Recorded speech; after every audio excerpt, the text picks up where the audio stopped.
So there was a bridge here, and I still didn't do anything to the artwork, but I would have photoshopped some ice damage here. Oh, real bad. Oh, here, the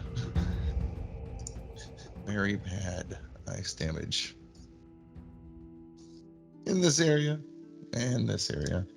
Okay. And kind of frosty around all these places. I'm not trying to draw anything cute. This is just random. All right, and then on the other side, it's kind of the same deal. The whole bridge here. What was planks, wooden planks, and the metal braces that held everything together is just kind of either washed away or used nowhere in sight right now. It's just mainly the we'll say the frame's still there like that, but that's it. Okay. All right. Okay. Having just seen the action, Il Padrino rushes up. Oh, my friends! Oh, my friends! You did so good out there. So good with the battle. I'm here to help everybody. Everybody come here. And you see him take out his mace, and he appears to say a little prayer under his breath. And then he looks up at everybody, and a white emanating healing wave starts coming out from him in a fan. And he kind of just envelops everybody in this, we'll say everybody who was affected by the dragon. That's who he's going here to help now. So he's going to, I'll do it over here. We'll say for thematic, he does mass healing word a couple of times to bring everybody to max HP. Sorry, got meta there. I didn't want to like actually roll stuff.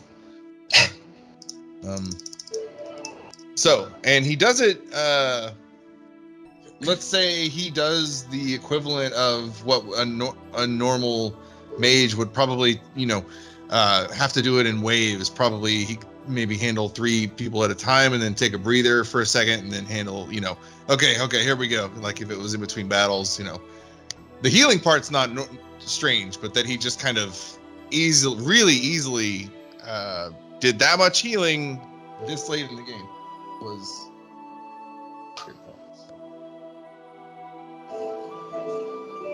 Okay, so Ilpa, can I interest you in becoming my personal healer? Wasn't a healer. Okay. Great. I'm a personal healer for you, for the team. I help everybody, or just. Well, you would prioritize me, but everyone, okay. Of course, yes. Okay. Now, if you're giving this man a job, you gotta pay him a fair wage, pay him an equal wage. You can't just have him be around and take advantage of him. This is a working man, working class. Well, you can't just be in here for free. We gotta pay him. Of course, Ilpa. What is a fair wage for your services?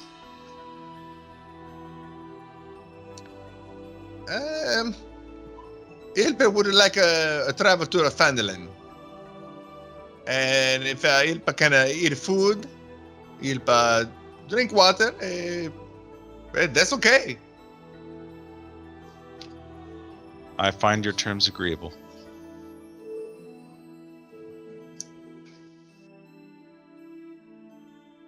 Let's continue. Okay. So, the people behind you, the crowd's kind of died down now. Everybody's shuffling either back to their wagons, or a few of the leaders are making their way. Don John's up there among them. Lady Dara, even though she's wearing her nice clothes, she doesn't hesitate to jump down in the mud and kind of investigate. So she walks up to you guys with Don John.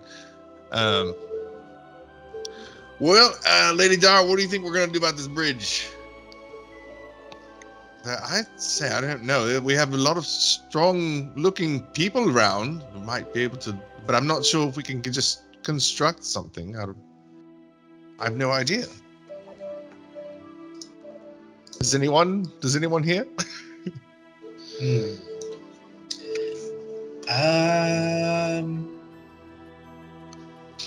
Well, So I'm sure we can work something out. There's a member of what you guys call it, periods. I think I heard it was Furious 5 earlier. I'd just like to correct this addendum. It's actually Storm Force 5. We've been working on this Well, I thing just casually for patch quite it on the some shoulder. time. Okay. This is the fuck, who was that? This is the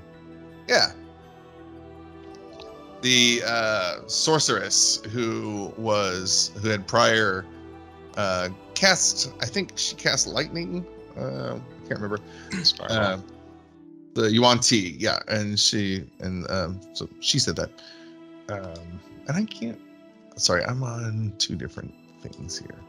There we go, thank God. Saratha. I am Saratha of Stormforce 5. I believe you called us Furious 5. I don't hate it, but it is Stormforce 5. We are rather thematic. Look at our subclasses. So, yes, that was a great battle.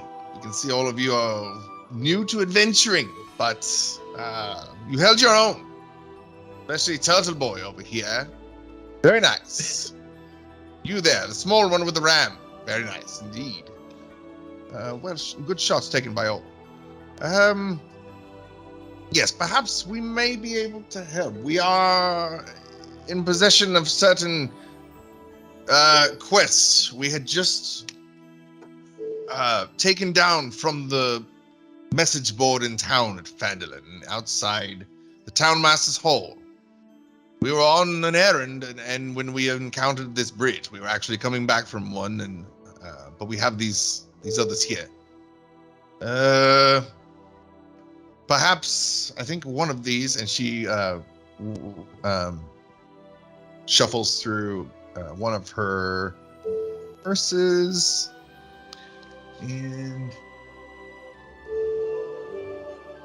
she pulls. Let me see if this works.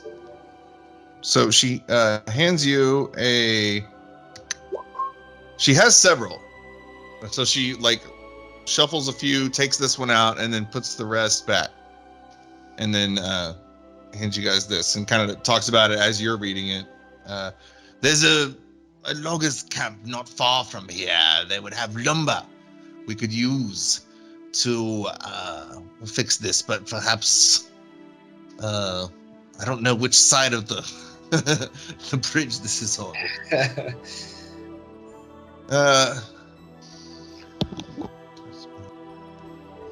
I also have this map here, and she's going to.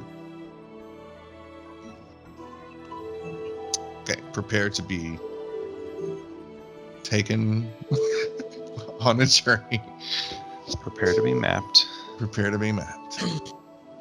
Map incoming.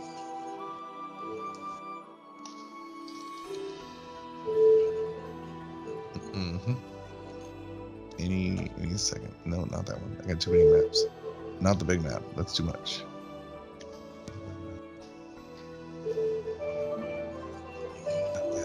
Sorry. Here we go. Sword Ghost.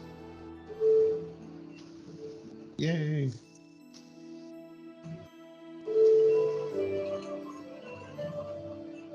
All right.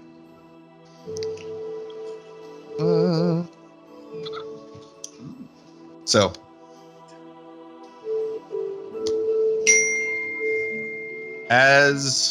Hold on. Let me look to my Dungeon Master map real quick. Not that one. Cool. There we go. Okay, she indicates on the map that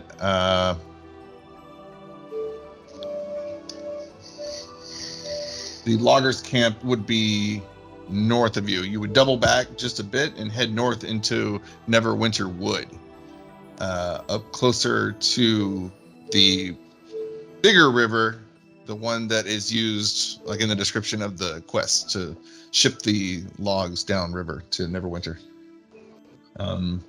So she indicates that that's her best idea. That's the first idea that's come out of the group. Okay. And she said that this is what they have gone to go do, or what remains of the quest that she had taken. Oh no, we have more quests. This is, I don't know. I'm trying to think outside or inside the box here, and we would need wood to fix a bridge. I'm not sure. I'm not sure that these trees around us are large enough to, and they're not already, in plank form, as I would imagine a loggers camp might have. I think I can fix the bridge. Ah. Do tell. This is to the DM. It's going to involve 2 metal poles, 250 feet of rope, and 2 casts of the entangle spell. But I believe that would make a platform that would cover the span of the bridge.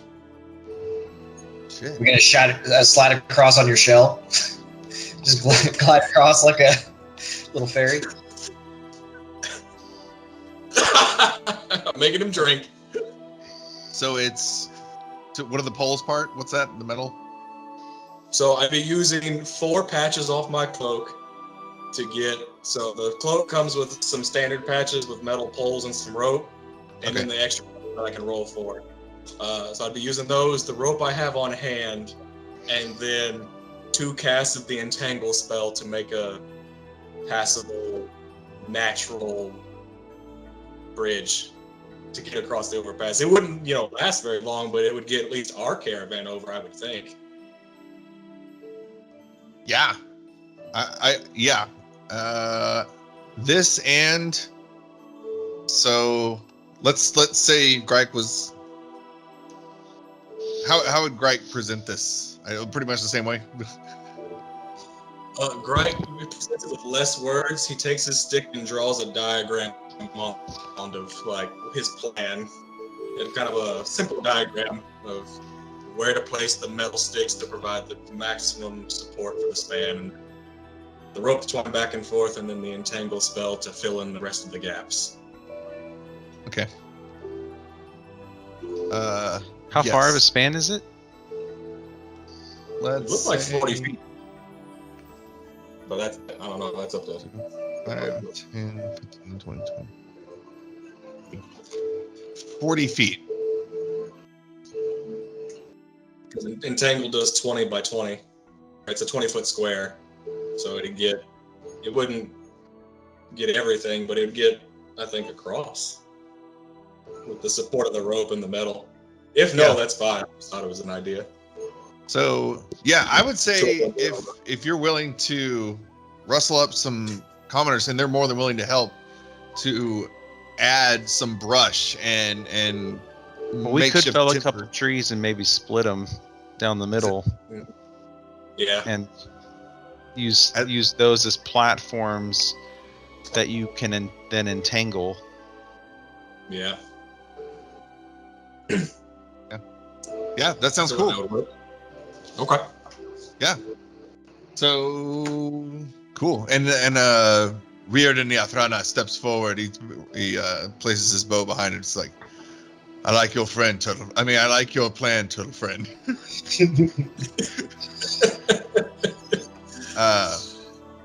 Myself being a friend of the woods, I support this. I will give you a hand in whatever way I can. And I know elves are in tune with nature more than most. If you wouldn't mind, could you pick some of the trees that you feel are on their way out, so we don't take any of the new life in the forest?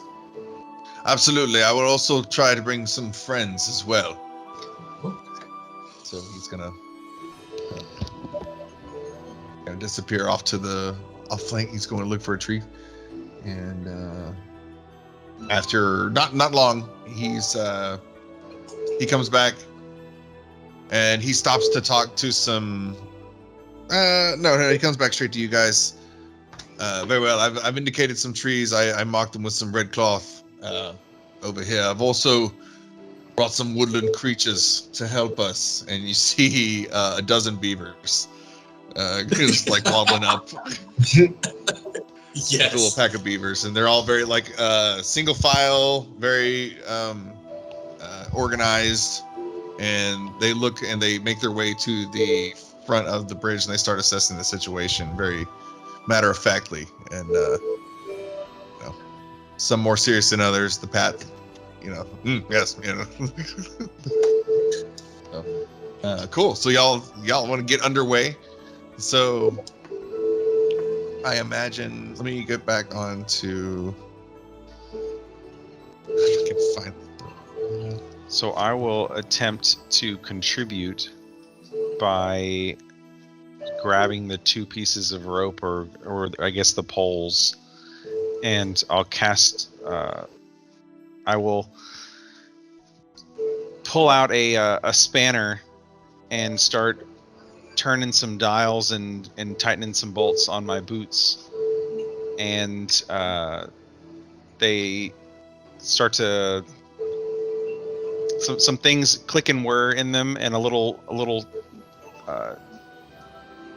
like compartment kind of juts out, and the pack on his back then starts to light up, and similar to how I came in and everyone met me, I hit my chest and rocket over to the other side of the river. Yeah. Using the jump spell. Yeah, hell yeah. Carrying along with me whatever poles and ropes that need to be brought over, and then I'll secure them with some pittons that I have to stake them into the ground and make sure that they're tight. I know a dwarf artificer back in Baldur's Gate by the name of Lockheed. And I think I need to talk to you a little bit later about this guy. He also hangs out with another gnome artificer that's named Ray Theon. These guys, they need to talk to you. Gryke really over the. Oh, I know that. You know the ogre Boeing. Yeah. yeah. They're all tight. Oh, really tight. Make a lot of money for us. It's too bad you couldn't keep their company for longer. yeah, they don't like me. Too much. All right. I'll say, with the help of, you've got Stormforce 5 with you guys, and everybody's working together. Commoners, beavers, everybody.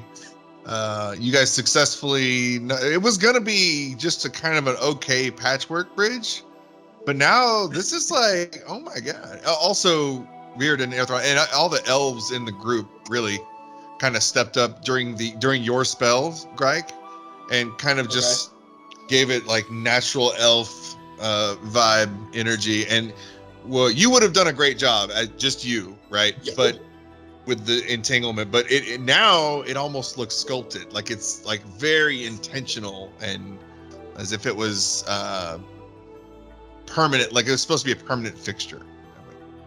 Okay. Elves, man. So awesome. All right, and I guess very well done. Yay! Everybody, the commoners cheer. Happy children. Huzzah! Huzzah! Huzzah! Mama! Merry Christmas. You, so it's around the time, let's say that took, it's probably nearing the end of the day, right? We were, dragon fight was midday. Yeah. So, I mean, really, yeah. With all the magic and all the help and everybody, look at a lot of people working together. Yeah. Cool. So we're approaching. Sun's going down. East west. Sun comes up in the east. Comes in the west. So the direction the sun is going down. As you head back to your caravan, you're facing south. You're walking away from the bridge. The sun starts to kiss, or stops kissing your right cheek as you're heading back, and then gets cut off a little bit sooner than you would think for just sundown coming down. And everyone hears, you don't have to roll for perception or anything. Everyone just kind of hears a little rumble in the distance, in the direction of the sunset. Thunder. And the sky, if anyone wants to look up, Gryke, sky. I think you're hungry. Your stomach's rumbling a little bit. Okay, well, yeah, well, looks like Gryke looks up. So for downriver, you sense the pressure in the air change a little bit, and everyone. It is already. I mean, it was starting to get cold for nighttime anyway, but now there's like there's a little chilly. More of a chaotic breeze now that's picking up. It's been kind of a steady breeze all day. Now it's starting to act erratic in its direction, and this from downstream, it seems to be a thundercloud making its way toward you guys, but not the size of like a whole cell system, like Doppler, but just like big enough to maybe be like river wide, and so it's just coming your way, and thunder is getting louder.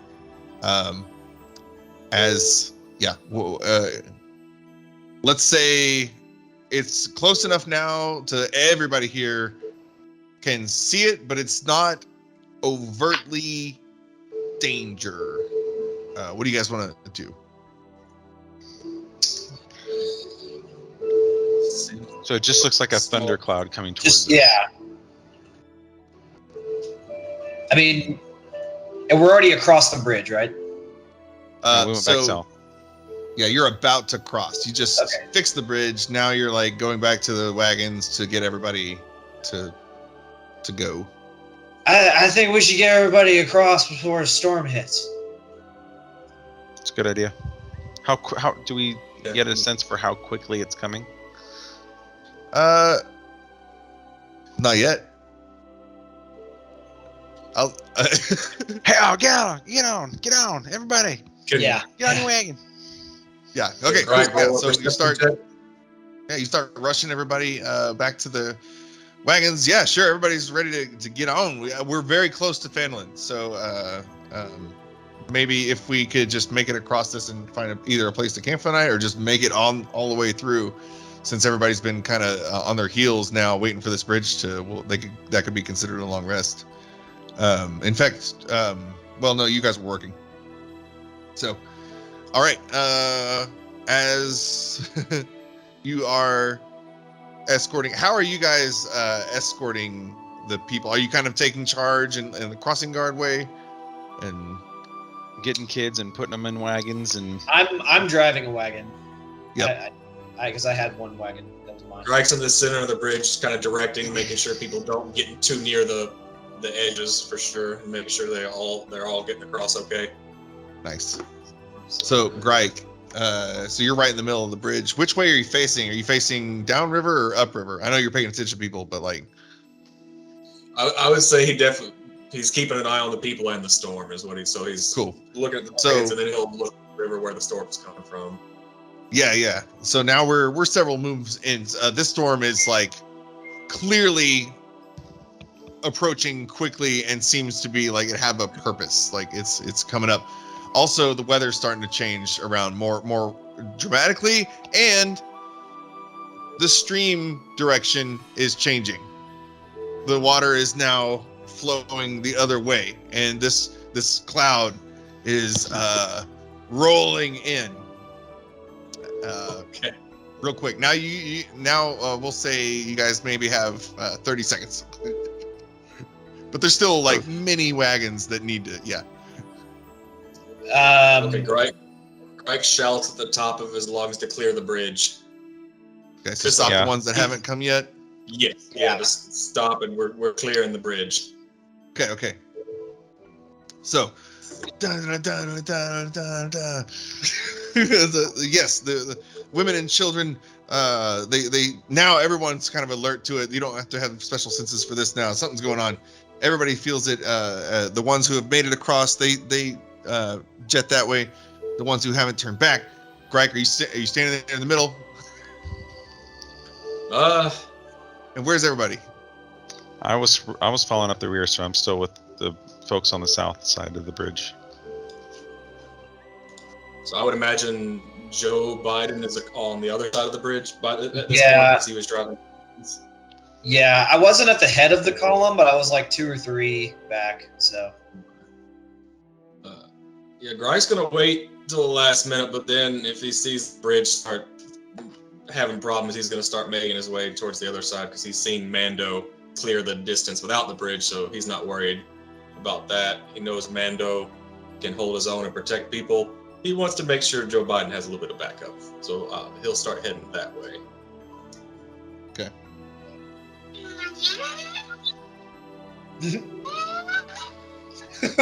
So you hear thunder and lightning and like a big cloud heading your way, and the waves are crashing. riders on the storm. Yeah. So okay, I'll stop it. So up. Let me go back to. Can everybody see the bridge area? Yeah. On roll 20. Yeah. Yeah. Yeah. There's just like, I don't know, 15 feet of like clearance at the top though. Do we need to get more? All right. So Greg's in the middle. That's awesome. So up, roll a pair of storm giants Holy shit. riding Willie from Killer Whales. White whale! Yeah, sorry, with the sound effect. Yes. White whale. So as soon as they approach, the commotion kind of dies down. She's like, "Whoa, girl, whoa!"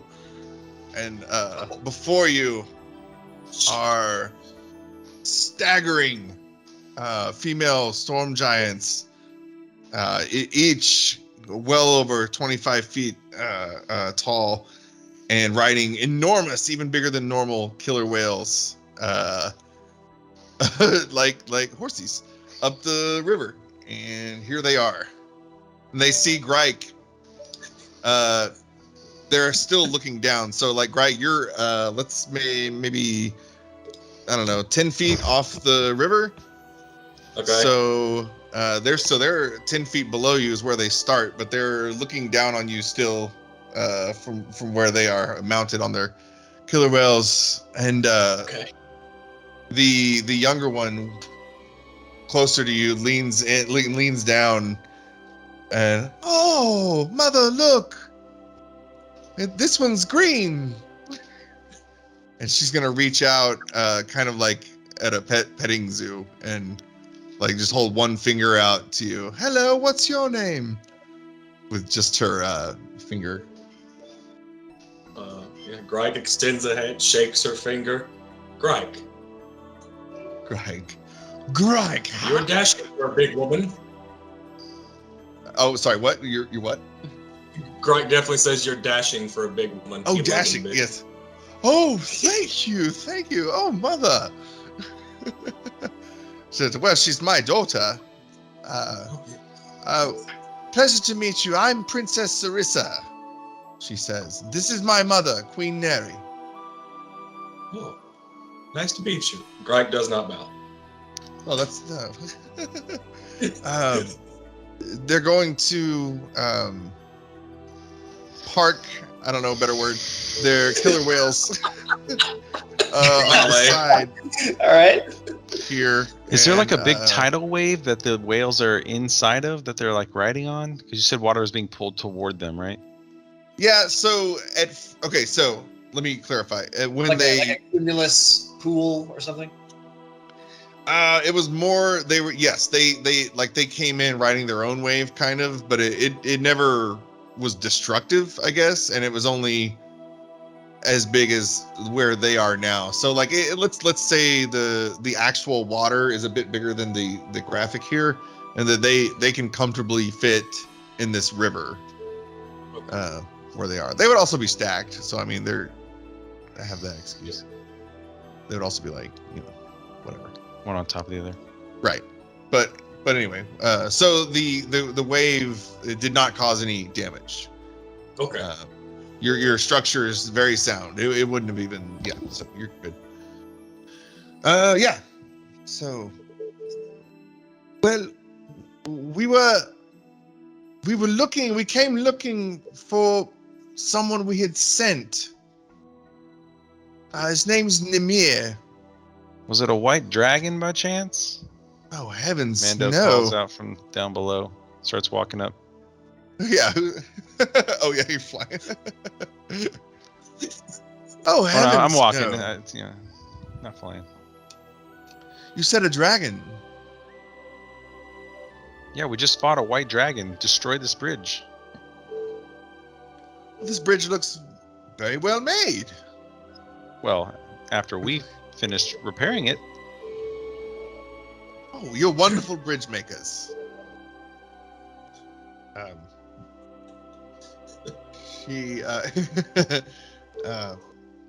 But yes, I was wondering if anyone had seen another one like us. A man, a storm giant. We had sent him to find the Storm Force 5. You seen any of them by any chance? Oh, we know them. We only know a the Furious 5. But Yeah. Rebranded. They're the Furious 5, but yeah, they're over there. But you don't want them. And we'll say, for story purposes, at this point, Melee Cyrus hears Princess Serissa's voice, and he loves her, so he's really thrilled. Oh, Serissa! Hey, everybody, Sarissa's here! So he's gonna gather all of Storm Force 5, or Furious 5 works too. We're gonna go over here. We'll have a chat. All right. So clearly, Melee knows Serissa. All right.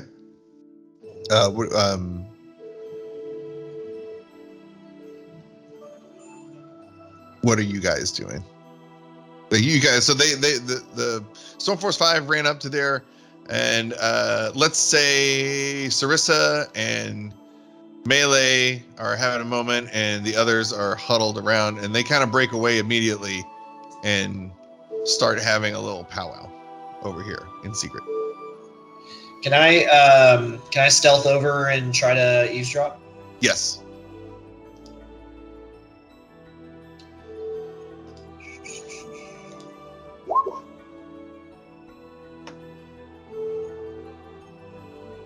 Okay. How are you doing it? Just kind of, I mean, as obvious of a kind of like back up, and then kind of like a slow trot over and kind of like behind the trees over here. Yeah. Stay in the trees? Yeah. Cool. So easily. Yeah, your roll's good enough, and her voice is just, she's booming. She can't help it. She's big. She's a big girl. So you walk up and you catch the end of a sentence. And we sent him here with the conch, with the hopes that he could teleport you back, because to find my father, he's missing, King Hecatan. And Jobe, you hear, like kind of gasps of disbelief in all of all the listeners to her. Indeed, we don't know what's happened. And now I fear something might have befallen Nimir. I'm worried he was supposed to be here. I wasn't sure where you'd be, but I told him he could find a band of adventurers traveling to Phandalin. But no one's seen him. No, the Stormforce 5 confirms no. Well then, I'm in need of your service. Will you all come with me? And they all, of course, Serissa, whatever you need. And actually, during this time, kind of having two scenes going on at the same time here. So, Jobe, that all just happened here, but Gryke and Mando, Queen Neri walks up to you guys while that was happening. Oh, hello, gentlemen. How are we today? Quite well, my queen, quite well. You must tell me how it is that you control the elements so easily.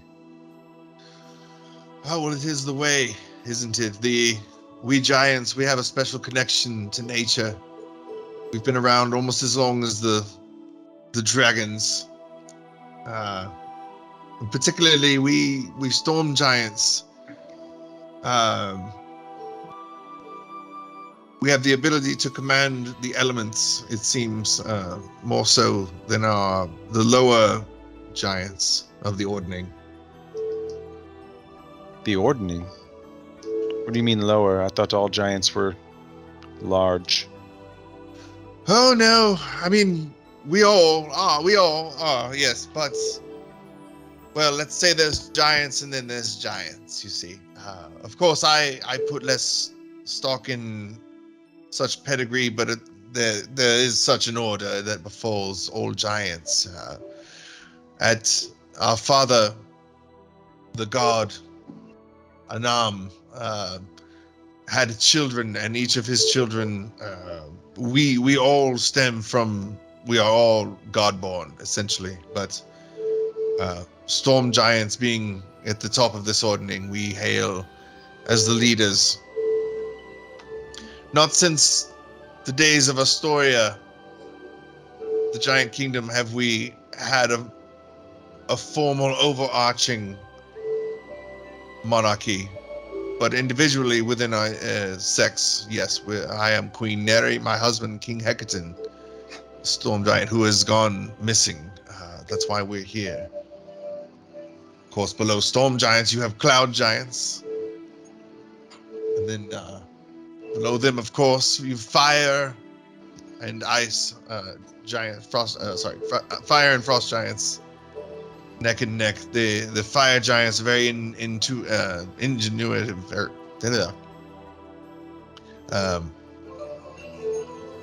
They wield great power. They are able to harness energy, that's ancient energy, to forge their armor and steel.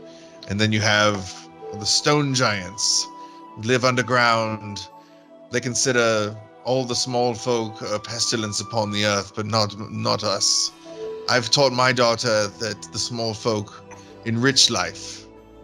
They only bring joy to this world, and if it were only left to the dragons and giants, it wouldn't be worth living. And then there's the hill giants. The hill giants are shit. So there you go, the ordering. Wow. I've never seen a giant before. Where do you have it? Is your kingdom nearby? No, my daughter. I don't usually come upriver. In fact, this is my first time. Isn't that right, Snoo Snoo? And she leans over to her orca, and the orca like flails on the beach. In fact, we live at the bottom of the sea in a palace. Perhaps you may visit us there someday. I'll take that as an invitation. You mentioned your husband is missing. Is there anything that we can do to assist you? We, of course, You see, with my husband missing, this could cause some problems. Power vacuum, as it were. My daughter is in charge right now. She's been left off the throne, and the worm. So, I'm gonna say that other thing. And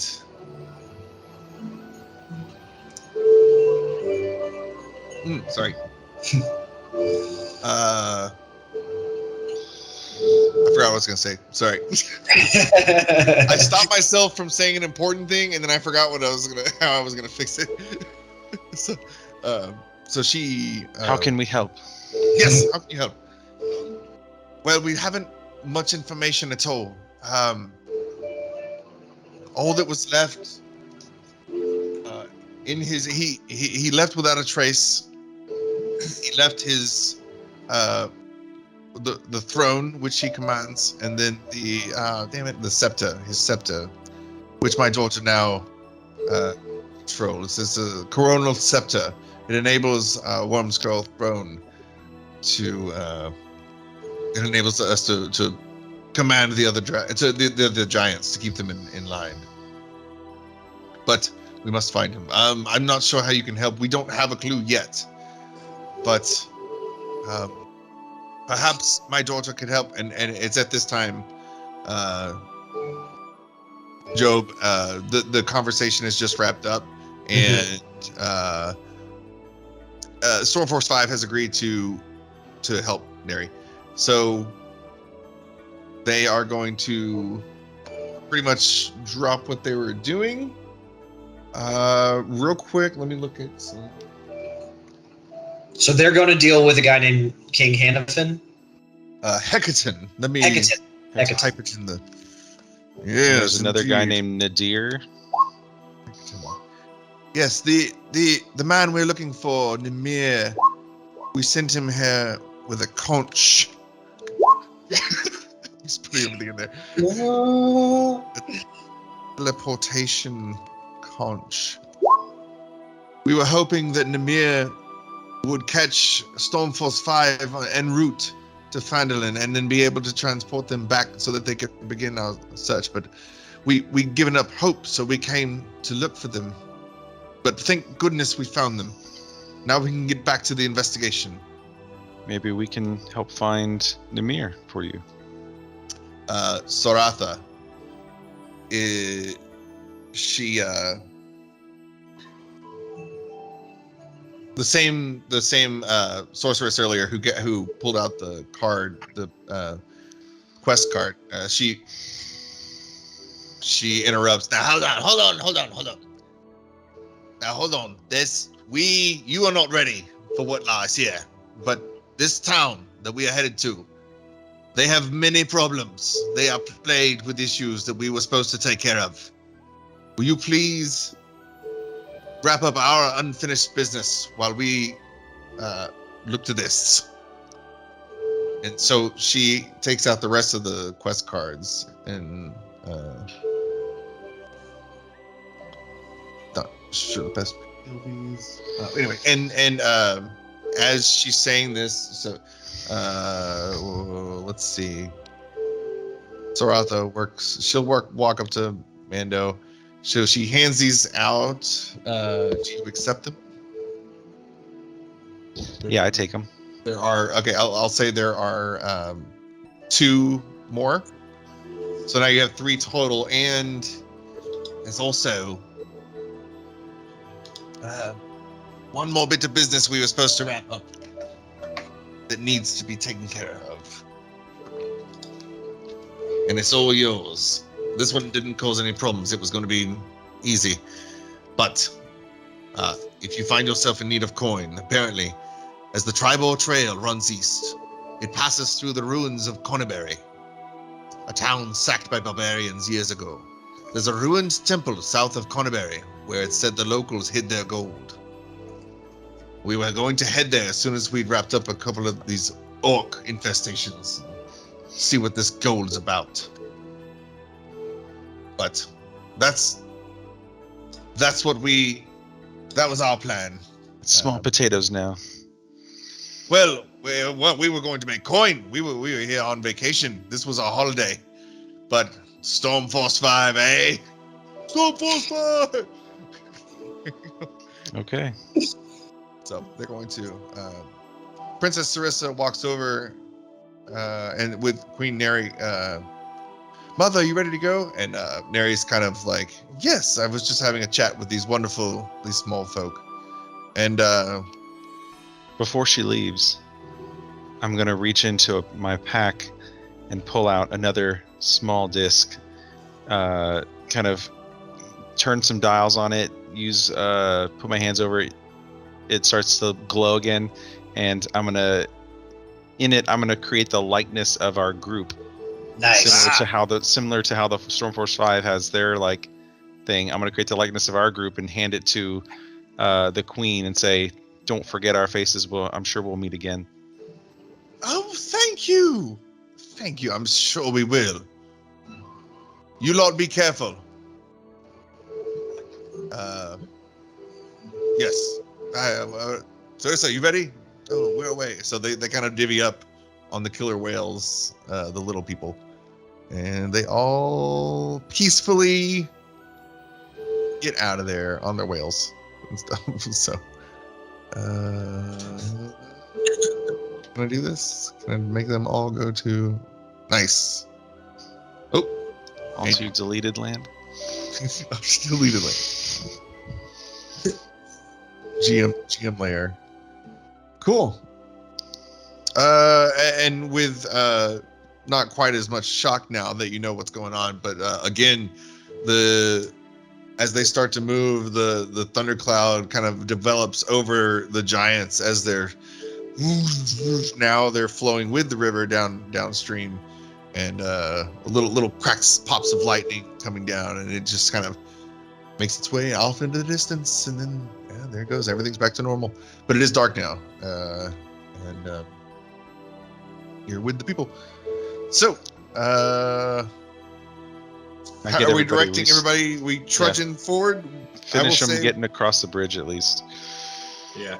Yep. Agreed. Cool. You definitely successfully get everybody across the bridge, and if you want to press on through the night, I could say we could get to Phandalin by probably morning. Otherwise, we could take a long rest and get there by like mid-morning. Right. If we rest now, or like midday. Midday, yeah, yeah. I'm good with that. Yeah, I say rest now. Yeah. I've got some tinkering I need to do. Okay. Yeah, recharge my ring. So yeah, we will take a long rest. Everybody, the wagons kind of do the same thing. Whenever you guys do this, you pull off the main trail, and everybody's got their, start doing their campfires, and they're, I don't know why my mind goes right to washing things, but that does seem to happen. It's a very cleanly DM. They're just very clean caravan, yeah. Got to keep the costumes consistent in between takes. Yeah. Continuity. But yeah. So over the course of in the morning and over the course of the night, or I guess during Mando's downtime, he worked on. He took off his armor and was tinkering with it to make it a little more, to add some like little gears so that like the pauldrons would like shift down or shift up depending on how he, positioned his body, and then was also working on his gun and in doing so, adding an infusion for making the armor a little more protective, +1 AC, and then also making the gun a little more accurate. Cool. Nice. Cool. Yeah. Does anybody want to go into how what happened? What's the biggest difference? Level 1, level 2. Metagame a little bit. That's fine. Yeah, that's what I just want. I didn't get a lot at all with Bard 2. I haven't gotten it yet, but I've got my wild shape now, so that's gonna be fun whenever it happens. But I definitely see it more as Gryke is getting more in tune with nature, more in tune with his becoming his own druid. This bridge building might have been a good catalyst. Yeah, you know, he's never cast stuff on that scale before with the help of all the elves, so it definitely helped him come to terms with where his power really comes from. He always had an elder to look up to that he definitely relied on a little too much, I'm sure. That's hence why he's, you know, only a level 2 druid. But he's coming into it now. And so the first wild shape I'm going to shoot for a very thematic purpose. So it's not going to just be random. It's going to be thematically themed for whenever I do wild that first shape wild shape. into a giant turtle. Giant turtle. Oh, yeah. Yes. Blastoise. Oh, hell yeah. Double turtle. And I Are we do doing have shifts again? There's 3 on the call, so it's like, But I will. Yeah, I mean, we can do shifts, just one per. Yeah. Per 3 Everybody hours or whatever. roll a d6.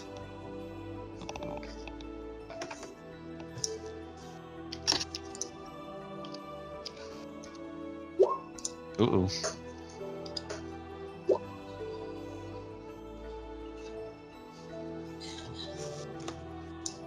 I got a 2.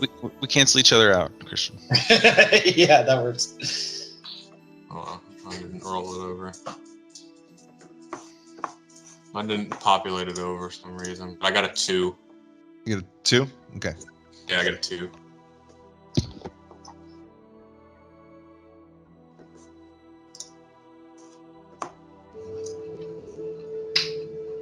Okay.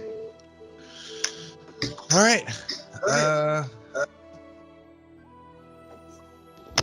Jobe, you've got like the wagon. How do you want to sleep in the wagon or? Yeah, for sure. Nice. And then Gryke, Mando, I'll assume Mr. Bizness. Everybody else is around campfires. Kind of similar situation. Yep. Yeah. I remember it being cold last night, so I was next to the fire. Cool. Mm-hmm. All right. Cool. All right. You guys make it through the night.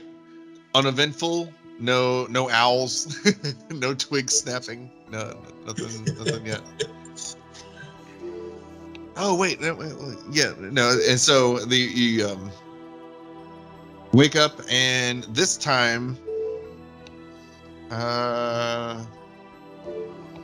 it's actually Gryke again. Gryke.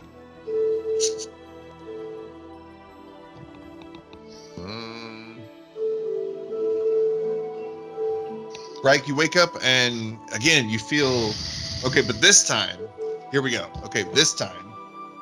Oh boy. Before you wake up, as you're, you know how you when you're waking up, there's that mezzo moment where you're like kind of awake, kind of asleep. You're still kind of in your dream, but you're like pulling out of it. So you're having a dream. Let's say you don't remember. We're just picking up from where you're starting to wake up. We're not going to get into the dream part, but you feel like you're being.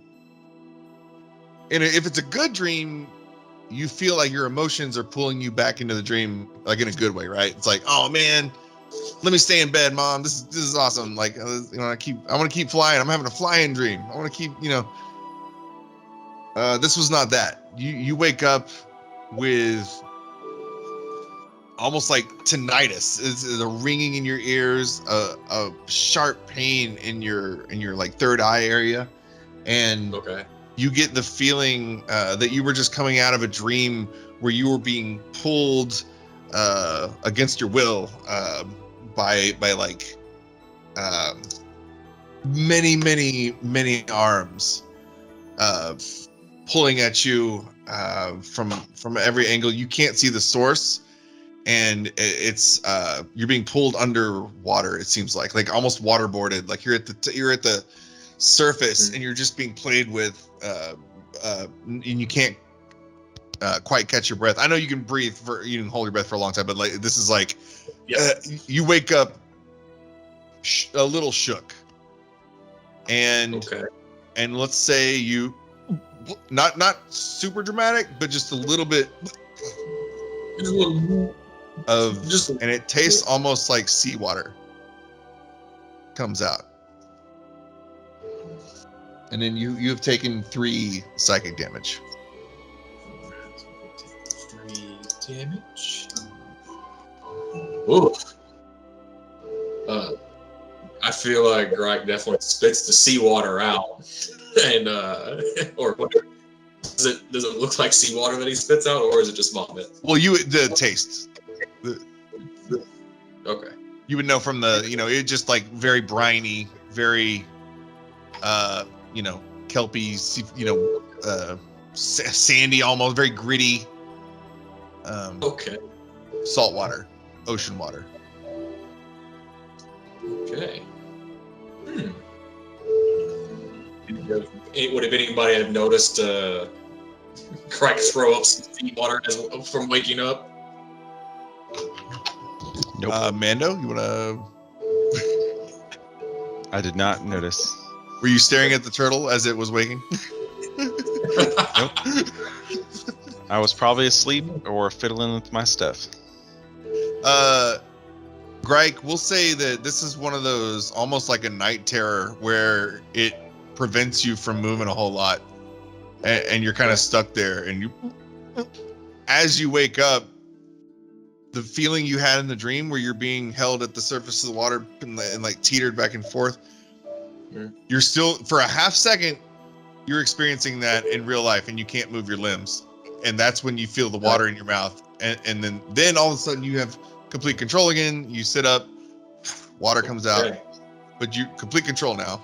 But yeah, that half second felt like 5 minutes though. Gotcha. Okay, yeah, Gryke's definitely shook. That is not normal. But aside from that, birds chirping, cool. Biscuits and bacon, sausage is sizzling. Breakfast food. This morning we had sausage. There was some boar. Cool. So yeah, and we make our way to Phandalin. We're going to Phandalin. And Phandalin. Yeah. So congratulations, we're actually now to where the module starts.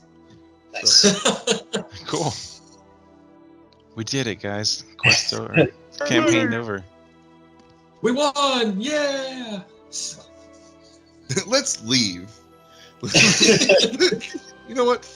Get there. Oh, this place sucks. Let's leave. Fuck this. All right. So, we'll have this. So, is it? Let's say for thematic Gryke, are you riding with Don John? Are you guys riding buddies now? Cool. Oh yeah. And for everybody's within earshot for story purposes, Jobe's wagon's right next to Don John's. Mando, you're kind of on foot, maybe in between or around. So we're almost there, and you can see the turn coming up under your hood. You know what? I'll just tell it how my dad used to say. It's nestled in the rocky foothills of this snow-capped Sword Mountains. It's the mining town of Phandalin, which consists of 40 or 50 simple log buildings. He said it just like this. Crumbling stone ruins surround the newer houses and shops, showing how this must have been a much larger town in centuries past. Phandalin's residents are quiet, hard-working folk who came from distant cities, like Neverwinter, to eke out life amid the harsh wilderness.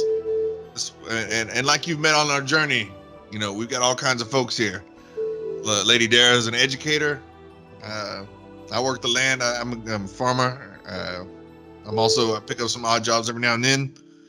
We've got prospectors, farmers, stonecutters, blacksmiths, traders, and as you saw, children. we're looking to make a community. We're trying to lay a claim out here. It's been run over by orcs too many times. We're not taking it anymore. Of course, visitors always welcome, particularly if they have coin to spend or news to share. And you'll be wanting to stay at the Stonehill Inn, center of town. That's where they offer modest lodgings and meals. So, and then a couple of doors down, I think that snake lady handed you some papers. They look like some of the quests that get put up that Harvin Wester puts up on the job board up there. That's a little breakdown before we get any closer. And oh, there it is now. As you turn in the corner, we finally arrive to Phandalin, and this is a big caravan for. So when this caravan rolls in, it pretty much. I mean, this is a huge deal for this town. Let me move the map to you guys. I lost Phandalin. I found Phandalin. Okay. Bam. So get here. All right.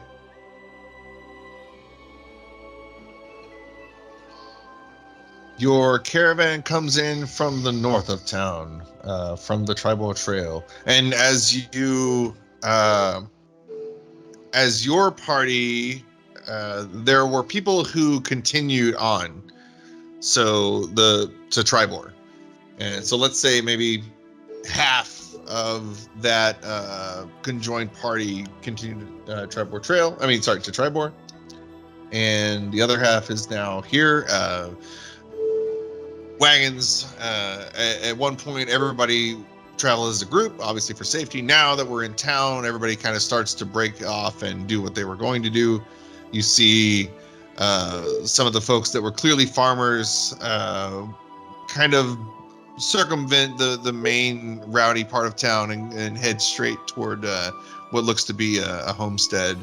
And you see other like adventurers that were with you guys but didn't I guess weren't as quick in initiative, didn't get up there to the fight as fast. They make their way. You can hear them talking about a place called the Sleeping Giant to get some ale. And Don John again lets you know that the Stonehill Inn is there at the center of town. I'll just bring that one there. So, and I think that's all you know. He bids you goodwill.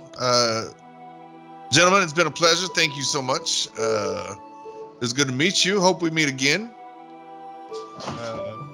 It was good traveling with you boys. Tips his hat. I head off with Lady Dara. It looks like they got some business to handle. I turn to the group and say, I don't know about you boys, but I could use a little time in the tavern, resting my bones. Yeah, I like the sound of that. Plus, I haven't spent any time looking at these cards that I was given in terms of any quests that we have, so it might be a good time to go review those. Yeah, I wish there was a better way. So the Roll20 treated the deck like a Taroka deck. So it's like they're stuck in things. How would you guys like to be given these? So text only or like actual pictures of the quest cards? I'm fine either way, really. Yeah. Whatever's easy for you. Let's do something.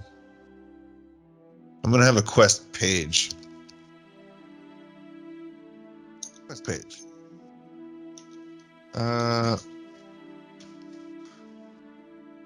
We'll do.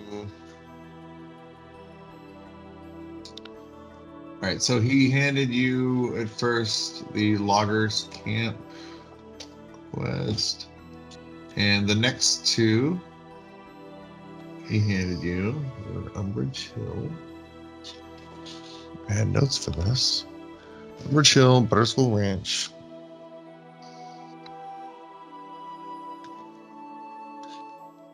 And I prematurely gave you all those. That's fine. Butterschool Ranch. It's hard to read.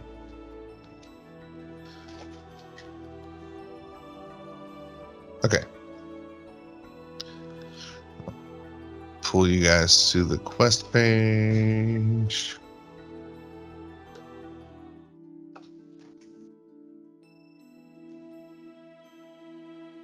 Oh, you can see anything.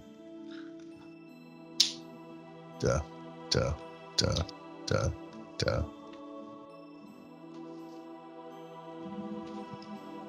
Is like the lighting dynamic lighting off. Save settings. There we go. That was way too hard. Okay, so Serissa, the sorceress, gave Mando the rest of the quest cards she was carrying. These are those.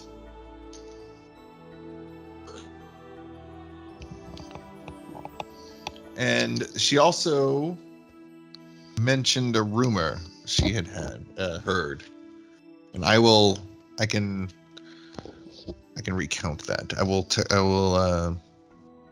the text. Ruins out on the outskirts of Thornyberry, right? Yeah, Commoners kept their gold.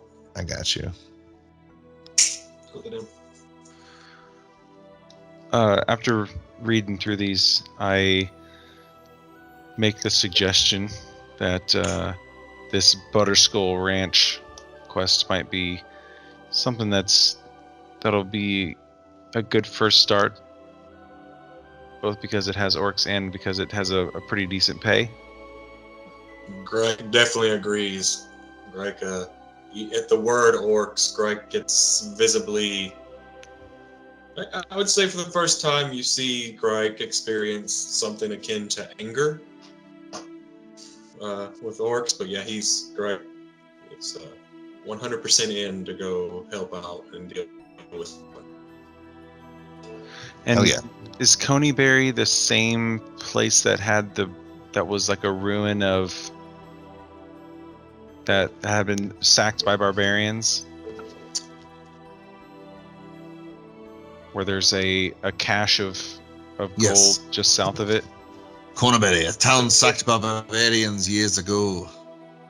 There's let's go there rumor first. of a ruined temple south of there, where the locals hid their gold. Let's set up two birds with one stone here. And we'll say Serissa gave you her map of the one you guys saw earlier. Okay. So, do you want to? Would you like to see where? Well, no. I'm sure Okay. Coneyberry has been marked on the map in some Yeah, I have to fashion. review it, but yeah. Let's get you guys. Okay, so there's those. I'm gonna put you back on Sword Coast. There we go. Sword Coast. There we go. And then we might even be able to just swing north from there to go to the. As I'm pointing at the map, it's not too far for us to just venture over to this logging camp as well. I'm into whatever pays best.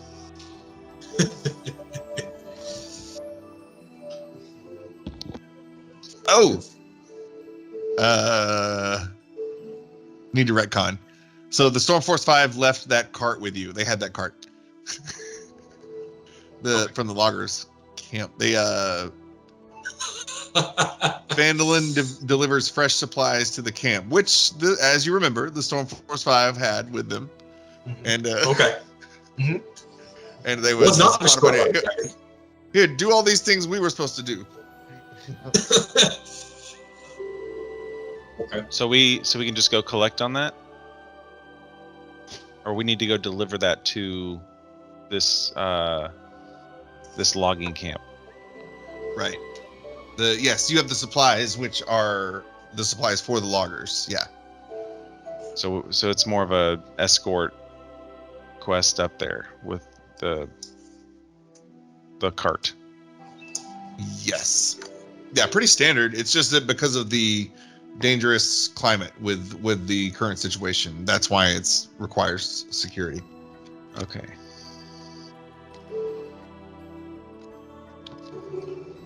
Well, it might be a little dangerous to take this cart into orc territory. Don't want it to become damaged. Yeah, they'd likely True. ransack it. Same. No, we could. I mean, that's why we're getting. That's why the reward to protect it. Clearly, it's a dangerous task. We need to kill two birds, one stone. I remember you, Matt, were looking for orcs. So, I guess the more orcs we can clear out along our way, the better. Yeah, I'm cool with that. And this other one is some acolyte is residing on a side of a hill a few miles just south of here. That one also could be fairly quick before we go on the longer journey.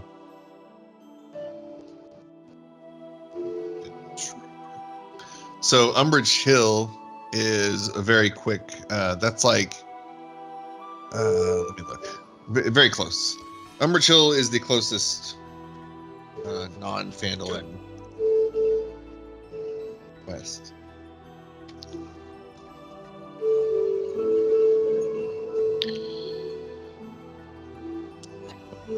Yeah. That's outside Phandalin. Okay. But what lies in Phandalin? What tales? I mean, so we're in the tavern right now, right?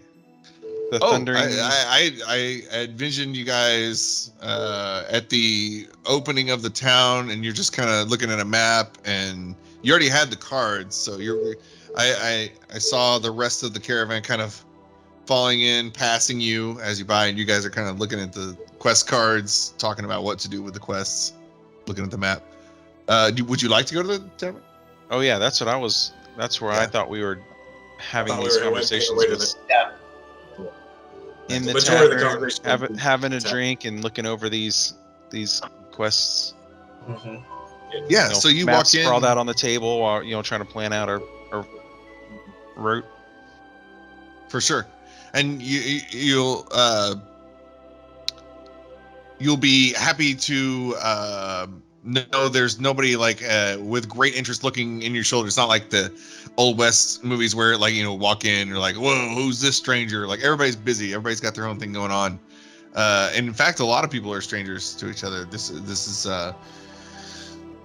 there is a great effort to infuse economy into the town. So the more faces the better. So, but everybody's busy. They got their own thing going on. Yeah, you quickly.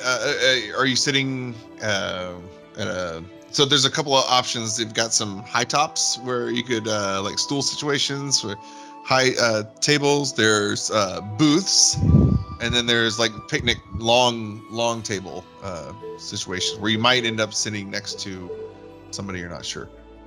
You guys gonna kind of get alone or take a high top? Yeah, I think a high top, something that gives us good view of the room. Nice. Yeah, so you get a high And top. puts our map above everyone's eyesight, or their ability to see it. You're there. You get one that's clean, and you hear, Toblin, we got a 3-top. You hear, well, I'm a bit busy back here, love. You'll have to handle it. And, everybody's sitting at the table, so you hear from under you. You just hear a voice at first. Oh, what do you have? But you don't see anything. And if you want to, you look to your side. There's a halfling female with in one arm. She has 4 steins, but they take up her whole arm. So like 2 on the bicep, 2 on the front. So it looks really impressive, but it's not that many Has to be bad for her back. It's horrible. It's half her body weight. All right, what will it be? Look quickly. She's really nervous. She's asking you what you want to drink. I'll have whiskey. Whiskey. Standard ale for me. Ale. Ale. All right. Oh God. So she shuffles back and she like kind of uses it as a crutch and asks to be lifted up onto 2 tables down so that she can serve the drinks. All right, thank you. So she passes out or goes away for a second. Cool. You guys are back to your planning. She shows up with the drinks, uneventful. Cool. So we are. What are you guys doing? You're deciding. I think we've the deciding that we were doing is basically we're done with that now. If no one else has anything that they want to inquire in, knowing that I may need to find someone that I can deliver a orc head to at some point in the future. I'd like to ask around about a local sheriff or anyone to do with the Lord's Alliance that can receive a bounty. Yes.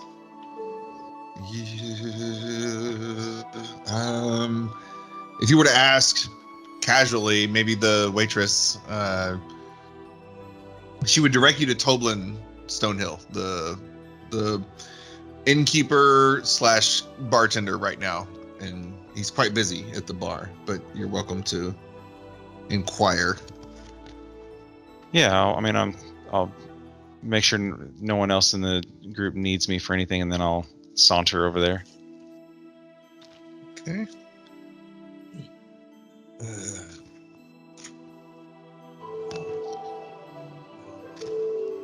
All right, paying customers, are we? I see you've got a drink already. All right, maybe top you off. What can I help you with? Yes, I'm here in search of, I guess, the local law. I've found myself in the employment of the Lord's Alliance and have an orc that I'm looking for. But this being the rugged land that it is, I'm unsure of who to deliver my bounty to once I've fulfilled it. You're not even the first one this week to ask that. I understand our town. I apologize. We're not quite founded yet. There's not a formal. We've got no guards. Of course, we're but humble frontier folk out here. You'll find that justice gets served about as quickly as the night gets cold here. We all carry sidearms, and everyone's armed to the teeth and can stand on their own. As far as the Lord's Alliance, yes, not a huge presence here, Phandalin, not yet. Anyway, we hope to someday, sure, but not quite. We do have connections in town. You'll want to talk to Big Al. Last name starts with an F. Big Al. Yep, Big Al. I'll have that name in 1 minute. Big Al.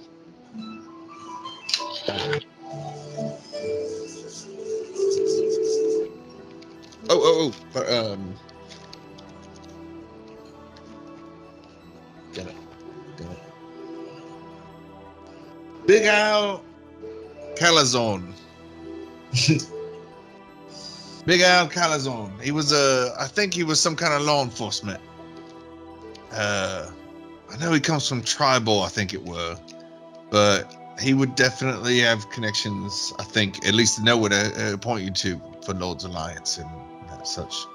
Now I know there's been some very odd happenings around here since the dragon drove the orcs, and the orcs have been meddling in not just farmers' dealings, but they've been interrupting commerce, killing livestock.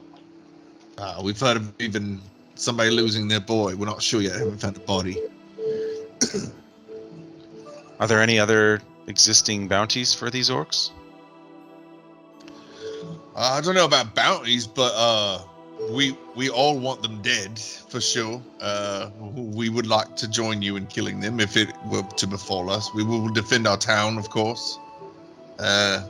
We've managed to keep them out of the town proper, right? But I understand there's those settlements that aren't that are a bit out of reach, out of protection of the town. They're vulnerable right now.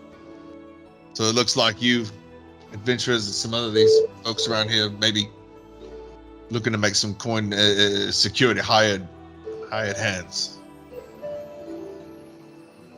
Okay. Thank you. Oh, well. Anything else in terms of rumors or intrigues of mystery?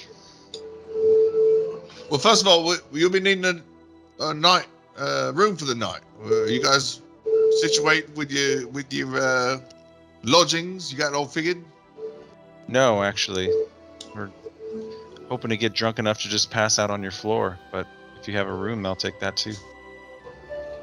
Well, the floor, we keep the floor pretty clean. I don't know if that'll work, but we do have we have some rooms that are available for sure. Modest price. Okay. Yeah. I certainly will take one, and I'll inquire with my party as to whether or not they'll want one.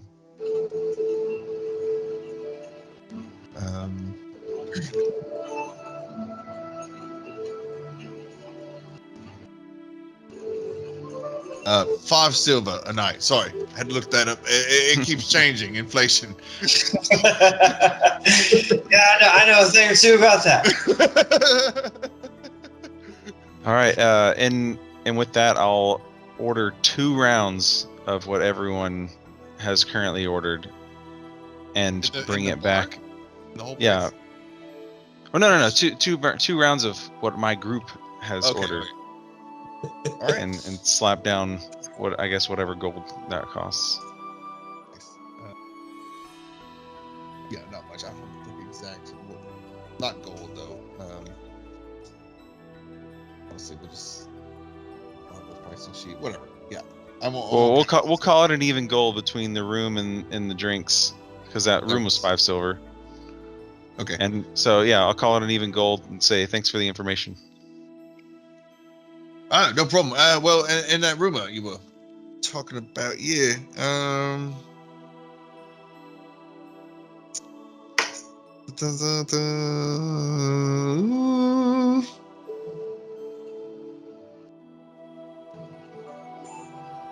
Well, all right. If you find yourself in Neverwinter Wood, it's quite dangerous, right? There's orcs, and then you've got barbarians, and now the orcs are fighting the barbarians. It's dangerous. But there's one man out in the woods who even the orcs fear. That would be Falcon. Falcon's hunting lodge, of course. It's the only safe haven in Neverwinter Wood. It lies deep in the forest along the river's edge. Wealthy nobles venture there to hunt while under Falcon's protection. Falcon is a retired veteran of many wars, and it's said he'll offer free room and board to anyone who brings him a bottle of wine. And I can vouch for that. I've met Falcon. He's a good man, strong man. Where can we purchase a bottle of wine? Well, I have some here that we have some in stock that I could sell wholesale. Or there's also the Sleeping Giant Tavern, and then also Botham's Provision. Well, yeah, wouldn't Botham's Provisions have some wholesale wine? There's Botham's Provisions, but I have a select few vintages here. I'll take a case of your finest vintage. All right. So look back. So he'll go back in the back and bring back a case. I'm sorry, it's Pinot. It's just Pinot, but it's as best we got. I tried to round up 12 of the cab, but we just don't have enough. Hope this I'll is take okay. what you got, man. I'm not Okay, picky. thank you. Okay. Of course. And then that'll be. So what would that be? Like, could you part with 2 gold for that? Of course. I'll give him 2 gold. Okay. Cool. All right. Cool. We're in the beginning of the day, though, right? This is. Yeah. I thought. Well, at least we got there like midday. I thought. Right. Yeah, midday. Okay. Okay, so the day moves on. Do you guys have a meal, maybe? Yeah, definitely. Cool. We'll say a meal was here. Very hearty. Again, more sausage from wild boar. That seems to be a lot of boar available, and eggs and some sourdough baked fresh in the wood fire stove. They keep churning out. Each loaf is made individually, so it's like there's always fresh. They got a bread guy. So very cool. We are going into probably afternoon now. I will say if you guys were heading to Loggers Camp, that would be a hike. But Umbrage Hill would be close. Yeah, I think we were starting with Umbridge just because it's Umbridge? quick and Cool. easy. Umbrage Hill. After, let's say, it doesn't take long at all. A couple hours, maybe 1 hour outside of town. You start to approach a hill, a big ridged hill, and built on the slope of Umbrage Hill, which is what this is called, is an old stone windmill surrounded by an iron fence. A large winged monster with a spiky tail is trying to knock down the windmill's front door. Hold on. Does it look like a dragon? It looks like black. No, hold on. 2 types of dragons? A black dragon and a white one?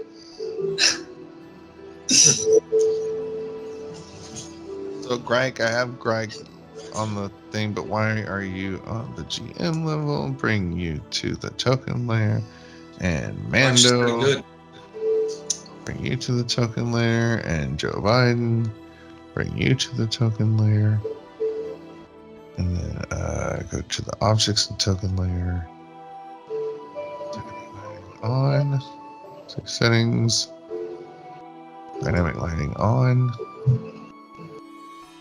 Dynamic lighting on. Okay, can everybody see now? Still no? I can see those. I can only see blackness. Yes. Oh, wait, no, I can see it. It's just your... Oh, now I can. Oh, it's because I get it. I'm going to real quick.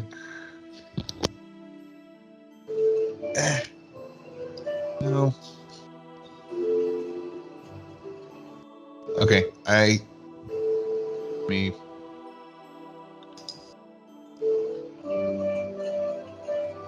Fuck it. Alright, I'm gonna turn it off.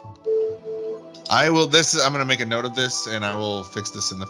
So looks like you guys are gonna have a character be with you at all times logistically, so that I can have this stuff on screen and have dynamic lighting work. Where's Ilpa? He's with me, right? Is Ilpa? Does that work? Can I do Ilpa?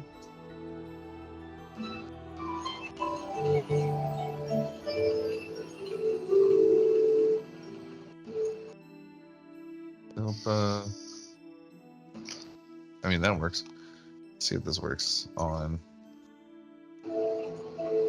Ah! Okay. Okay. Ilpa was with you the whole time. All right. Cool. As you approach the windmill, yes, there is a large winged monster screaming, almost like a mangled human's voice screaming. And then in contrast to that, you hear a woman's voice. Ah, a little help, please! From the second floor window. She's waving at you, flailing her arms. Are we able to identify the monster? Yeah, can I do like a nature arcana check, or does it look like a monstrosity, or does it look like a beast that is natural looking? This, yes, this creature that you encounter has the body of what seems to be like a lion, very feline, muscular, and then, but also on its back looks to be wings, kind of dragon-like, leathery wings. And the lion's face is mangled, gnarled, almost like a botched, bastardized version of a human, but not quite. Rows of teeth coming out of its, or filling its gaping maw. There we go. And then its tail seems to have several spikes coming out of it as it whips around, circling the windmill in a frenzy. Meat.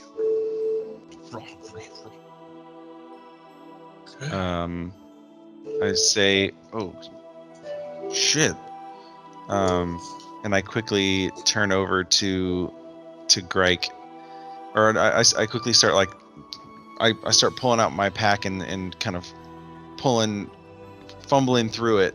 I'm assuming trying to do this before initiative starts. Yeah. And pull out two little cufflinks, or I guess they almost look like manacles that can fit around your feet, and start fiddling with them. And I'll turn to Gryke and say, "Here, put these on around your ankles." Okay. Gryke will put them on, and as he's doing so, he'll also reach out a hand and tap Mando on the chest. And it's like that moment from Oogway, just a shimmering gold just starts going over him, and I cast Long Strider on you. I cast Jump on you. Yeah. So you've got an additional 10 feet of movement for the next hour. Okay, you can triple your jumping distance. Oh, if this thing has yeah. if it can fly, you can jump up and hit it. Yes. Oh God. Jump and then retreat in your shell. No. Yeah, I you can Bowser stomp him. I can bonus action wild shape. Oh my God. I'm gonna jump and then bear. It's gonna get ridiculous. Okay. Oh, yes. Yeah. So that is what I quickly try and do before initiative starts and we engage this thing. Okay. All right. Ilpa behind you guys. Oh boy, what's in that thing? What are we gonna do? I say, kill right? it. Yeah, we fight, but don't run this Jobe? time. We may. Whoa, You got any fine, good okay. insults? Yeah, I may cast vicious mockery if I'm close enough. I don't think I am. Yeah, what's the distance? It's like 60 feet or something. Yeah. How far are we right now? Let's see. Pretty far. 60 feet. It's 60 feet.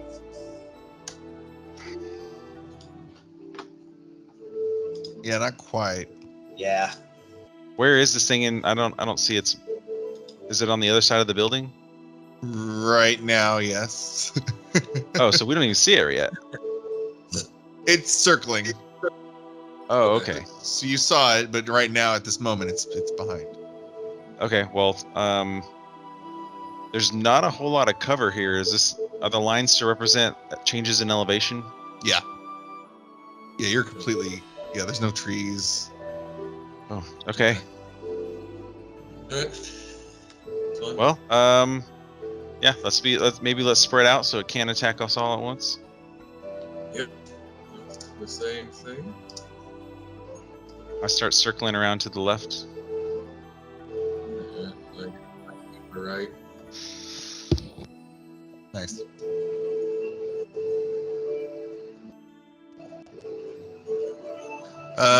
Ilpa is going to follow Mando. Here's the nameplate. There we go. You are Ilpa. There we go. I'm a real boy. I have a nameplate. Has the monster thing noticed us yet? So yeah, has everyone made one move now? Jobe, are you staying there? No, I'll move up. So okay. Cool. So as all in one motion, as you guys are approaching the windmill, this thing circles around from the side of here. Meat! It bounds from behind what is a ruined hearth and crumbling some of the what's left of the fireplace under its claws as it leaps forward in a flap of its wings, as if to circle back and start another attack on the front doors. But then it sees Jobe and Gryke as it's heading that way, and gets distracted. And now we roll initiative. Okay. Make sure you have your token selected.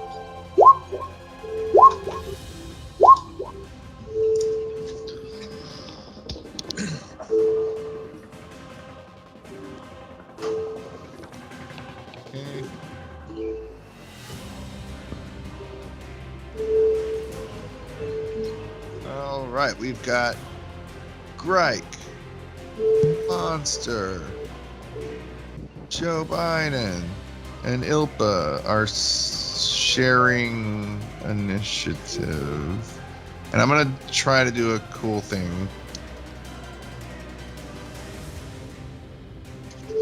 Idea I saw where people who share initiative can combine their turns. So Jobe, when it comes to your turn, if you don't have to obviously, but if you want to try to coordinate an attack or something with Ilpa, you guys are sharing initiative right now, and you can control it. And then Mando. Cool. All right. Let me get some proper music here. While Gryke sharpens his stick. I just did the math. I can jump 57 feet. Nice. What the fuck? Nice. You got ups. What? Is that a running long jump? My strength score is a 19, and so that's how far I can jump base. And then you multiply it times 3 because of his jump spell. Boom, 57 feet. Jesus Christ. Yeah, I think your standing vertical is like half of your strength score or something like that. Yeah. So you can still jump like 30 feet straight up. All right, shit just got weird. Okay, well the beast is, or the monstrosity, whatever, is in the air, flapping, and it seems to be just very. It's got kind of foamy drool coming off its face, and it looks a little gaunt, a little thin, and crazy eyes coming straight for you. But Gryke, your move. Okay. Well, I see it coming at me, and based upon this and the math we just did, I feel like I can jump to its face.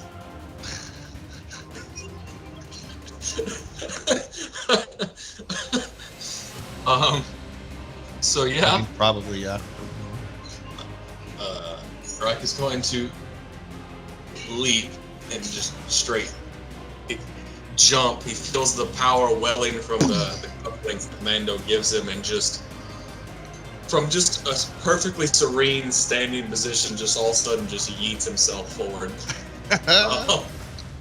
Love it. Flying very quickly and majestically for a turtle. Like, what the hell? This does not make any sense. And yes, a jump 5. You can get all the way there.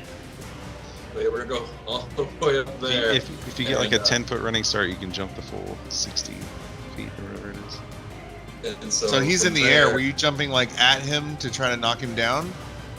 Yeah, I'm jumping like, I'm imagining just a full leap to double-handed staff hit to try to knock him down or something along those lines. Okay, yeah. Okay.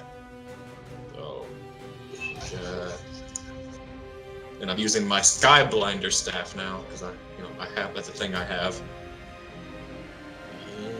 Let's see what happened. Wrong thing. What? Why didn't it hit? Oh, that's weird. Go under. How do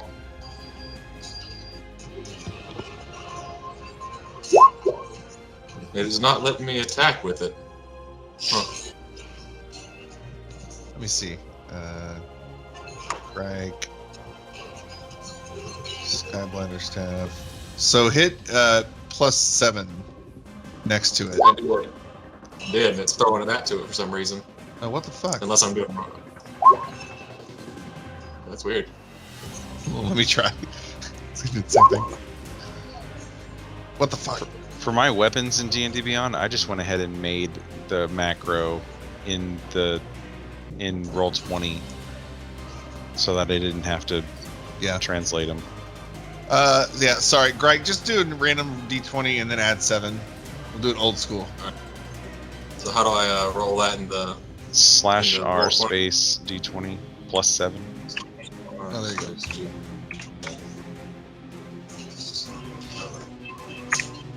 Sorry, this defeats the whole purpose of the. Nice. Okay. Yes. Cool. So, magic turtle rockets through the air. Yeah. So lands with a glowing stick. Definitely hits. What's the damage? So it's destroy your normal staff to... damage and add 1. Yeah, it's R /space G 8.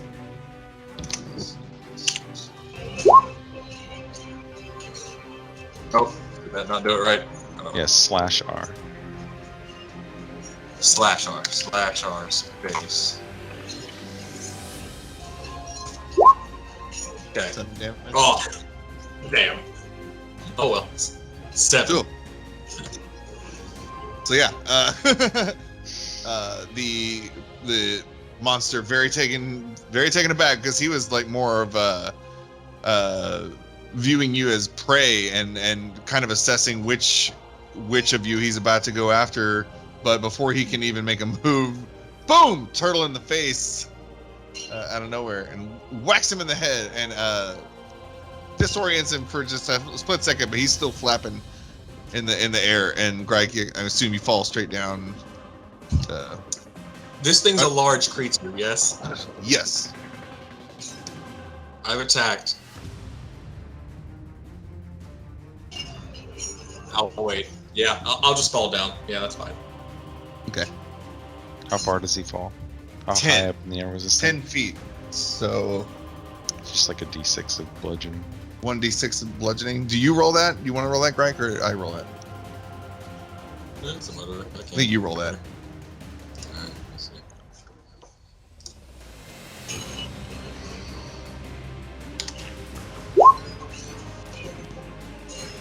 Man, that fucking thing, that sucks.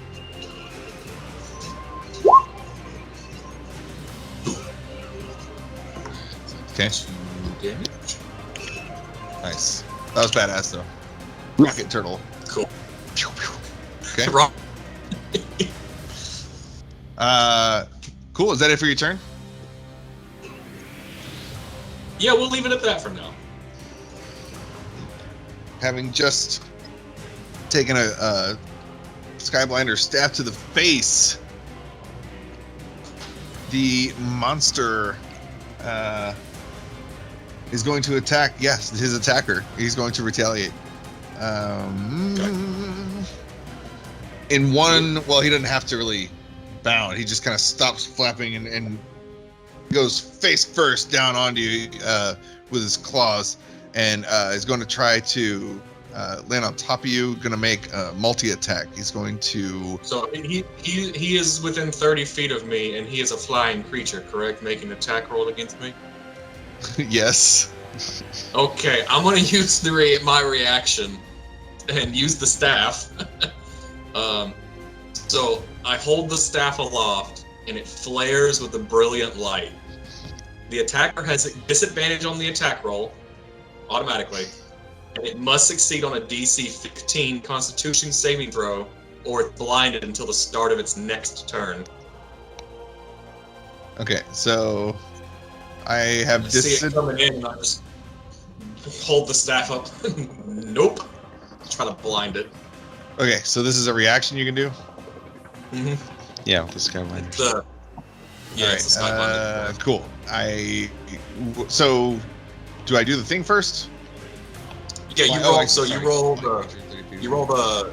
Yeah, because if he's blinded, then there's other things that happen to him as well due to the condition. So you'd roll the Constitution saving throw. Well, hold on, back up. So he lunged down on top of you. So he's not flying. He is not in flight.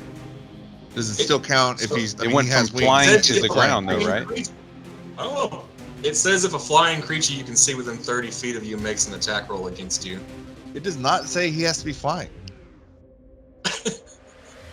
Well, it's a flying creature. A flying creature implies that the creature is in flight. That's how I'm reading it. Yeah.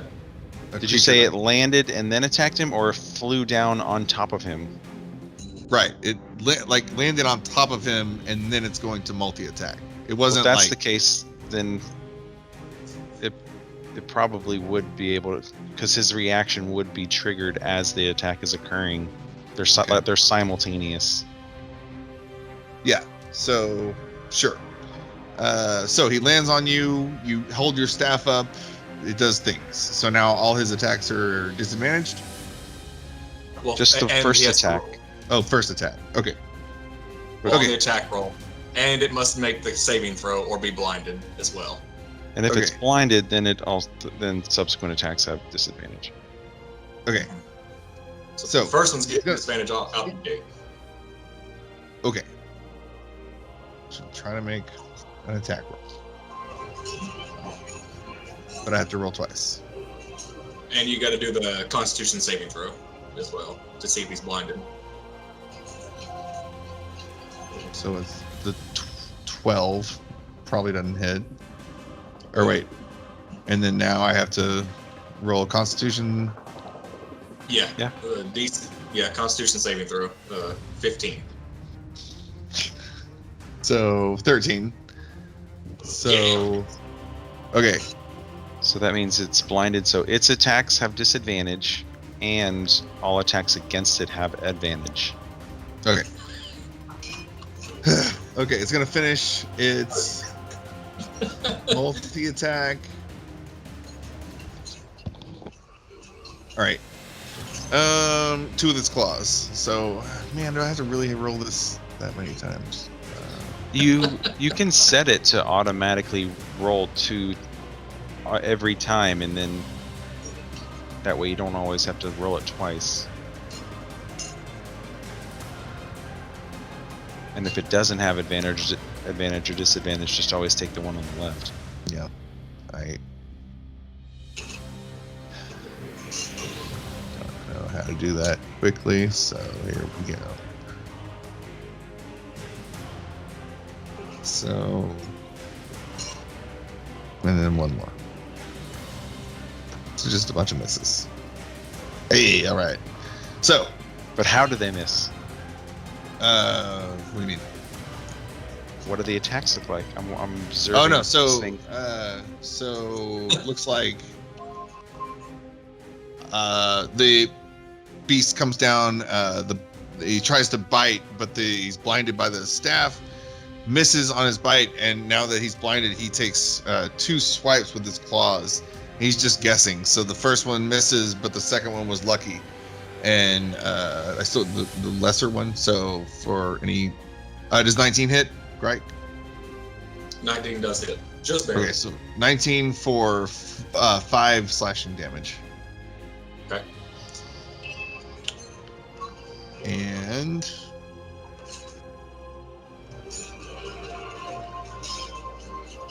it's blinded for how long? Until the start of its next turn. Okay. Yeah. So we get So one one round of ally- attacking it at advantage. Yeah. We're all going to get advantage on hitting it now. Okay. Let's say it dropped down 10 feet. That was part of its movement. It's going to just kind of like I keep using this analogy, kind of like a squid jettisoning its ink. It's just kind of flap away with instinct away from the thing that just hit it, and take to the air, even though it's blinded. It's just kind of going to go straight up. Oh, I already used my reaction. Never mind. So I don't get an attack. Yeah, so we'll say How high up? 10 feet up. Okay. And that's it for him. Or her. Hey, we don't know. All right. Joe Biden. All right. I'm going to move over here. And this is an incline, right? Yes. How many feet is it roughly? Every grade you see there, maybe 5 feet. Okay. So it's a steady, maybe, or is it 10 feet? 10 feet. Okay, cool. I'm going to charge up the ring Ooh. and give him a little something.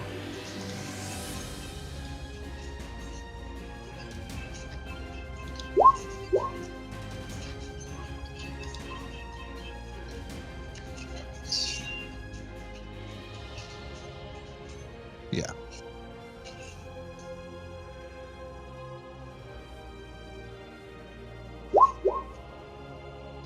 Ooh. 25 hits. Sweet. Damn. Nice. Okay. So yeah, you want to just describe your ram? Yeah, same kind of deal where the ram's head like slowly starts like really small from the ring itself, and then grows bigger as it goes out. Massive horns, like huge skull cap, and it's like as it comes out and shoots towards the monster and just hits it like square in the chest. Hell yeah. And yeah, as it's like struggling to get away, it's just like retreating. It hears the coming up, but it's really confused because he's in the air, and then all of a sudden, and not even seeing it coming, all the wind knocked out, like that throw up kind of winded. Nice. Cool. Is that it for Jobe? You gonna stay there? Yeah. Il Padrino, he is making sure Mando's okay back there. Not anybody need a heal? I can make it better.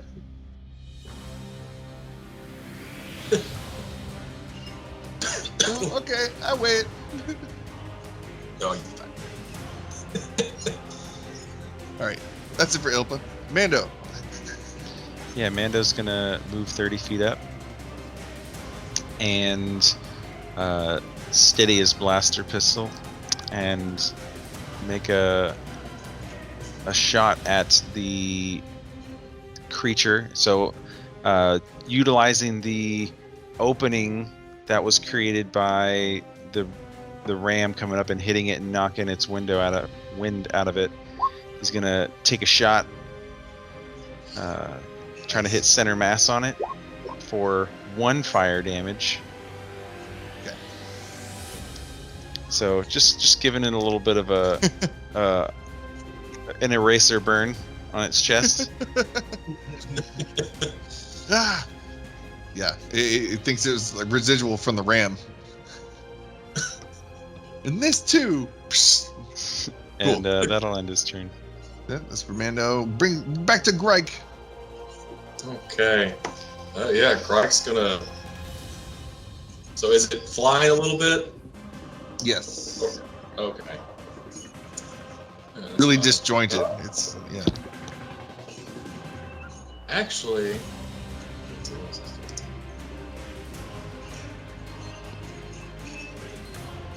Okay, here we go.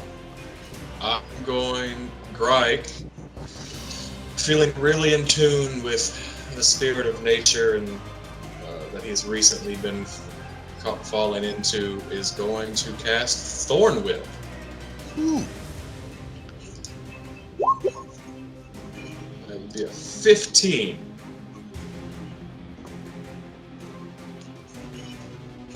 15 hits. Okay, so I do this damage. Oh, cool. Max damage, and I pull it 10 feet closer to me.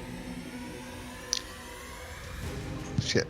Okay. Yeah, I moved myself 10 feet closer because I forgot I had Long Strider giving me 10 more Yeah. feet of movement. So Okay, it I'll do takes, 10. I'll do 10 closer, but he's still above you. 10 up. Okay, I've got it on a leash. Cool.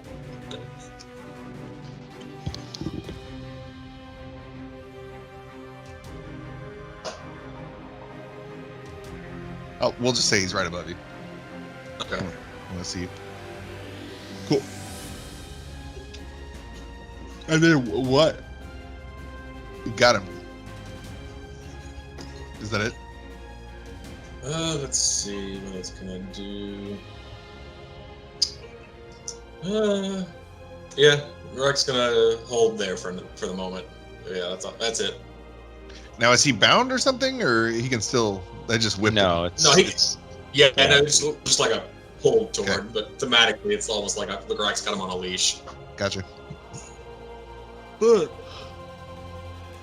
Creature's turn. So he's not blind anymore, right? nope. Correct. He is no longer blind now. Yeah. Thank you. Okay, now. All right. Now He's you going to attack again. Whoa, whoa, really confused. There's flying turtles. There's creature sounds midair that shouldn't be there. He's pissed. He's confused. He takes 2 more beats of his wings and flies 10 feet more up in the air, and he's going to. He looks right down back at Gryke, and is going to does like a little spin move up in the air. What's his name? Pele, the soccer guy with the kick, and he's going to whip his tail. He, having just been whipped, he's like, I have one as well, and whip his tail at you. As a reaction, I blinded with my staff again. Oh, god damn it. So Does it have a number of disadvantage- charges? Or? Yeah, what's going on? It doesn't say anything about charges.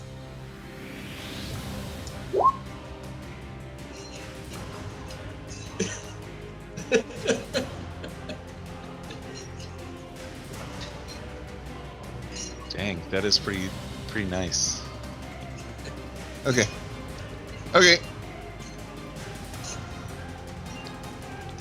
Makes an attack roll against you. Boom. So the first attack roll is just normal. Mhm. I don't think The I did attacker that right had- the first time. Yeah, so the attacker has disadvantage on the attack roll. On the first one? It just says on the attack roll, so I guess whatever they're hitting me with, and then, so they got disadvantage on automatic. Then they have to do the Constitution saving throw. So I'd assume if they have multiple attacks, the first one they're gonna have disadvantage, but they're gonna roll that Constitution, and then they're gonna be blinded if they fail. Okay. Otherwise, the first one's still gonna be at disadvantage, and then the rest wouldn't be. Okay. Okay, so 11 probably misses. Correct. So it whips a spike at you, and the spike goes into the ground. It misses. Now it has to make a con save. DC 15. Okay, 5. So, Blinded again. okay. And Blinding light. it'll go ahead and make its other attacks, I guess. This is really... Okay. So, hits for... So, 21 hit? Yeah. Alright. As Gryke cackles on the ground with his magic item and his great success, one spike lands to his left, and of course it landed to his left, and as he continues his laughter, right into the chest. The spike it separates his ribs for 9 damage. Ooh. And then one more attack. It's Spicy Town now. Mando calls out, Ilpa!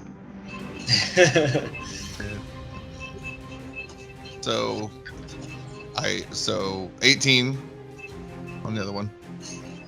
Does 18 Disadvantage? hit? No, does 18 hit? Yeah, it hits. Is that a disadvantage? Am I blinded? Yeah, the other one was a crit. So Ah, there we go. would you rather have 16 damage or 7? Would you? So yes, yeah, you're cackling. You had advantage, but it could hear you cackling. That's what gave you away. This thing is like using echolocation. Knows exactly. He's been he grew up practicing whip spikes in the night. I don't know. But yeah, so bang, 2 hit. 1 misses, 2 hit. For 9 and 7 damage. All right. Gryke's asleep. Gryke's out. And so is the staff. For now. The creature still blinded, right? Yep. Yeah. Okay, so doesn't know that you're out. It just knows that it threw some spikes. So it's just raw flailing. And kind of writhing where it is, kind of hovering like a hummingbird. That's it for creature. Jobe Biden. All right, I'm going to try to shoot it with my crossbow.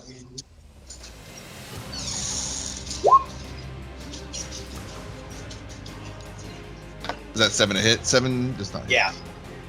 7 misses. Ooh. All right.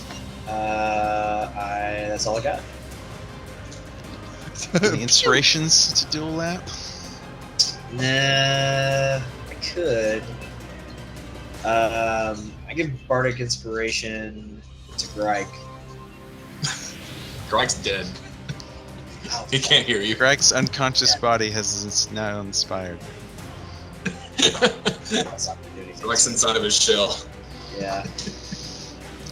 All right, Mando, it's all yours. I mean, you can give it to Greg if you want to.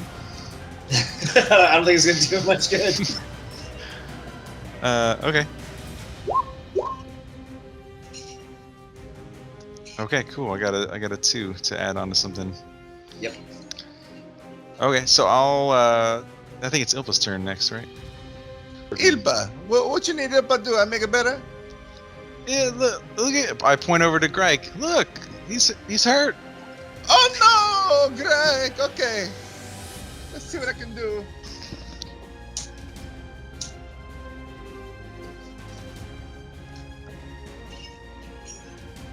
No, that's wrong. Oh, okay.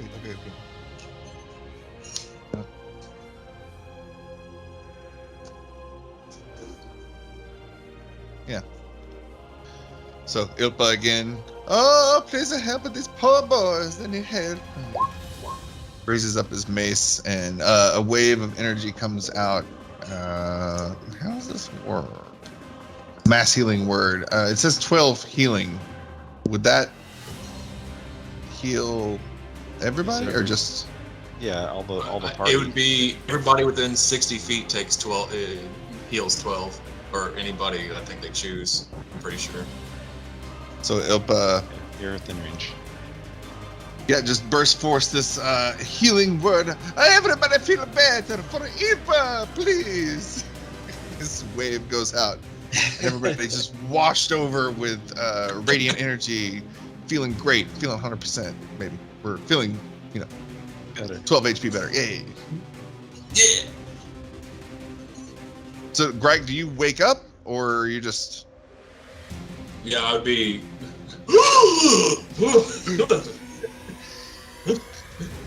Pulls the spike out of his chest. That was weird. Cool. Okay, that's it for Ilpa. And Mando. Yeah, Mando's gonna go over here. Okay. And he is going to also do a thorn whip. Just make sure I'm close enough. Yep.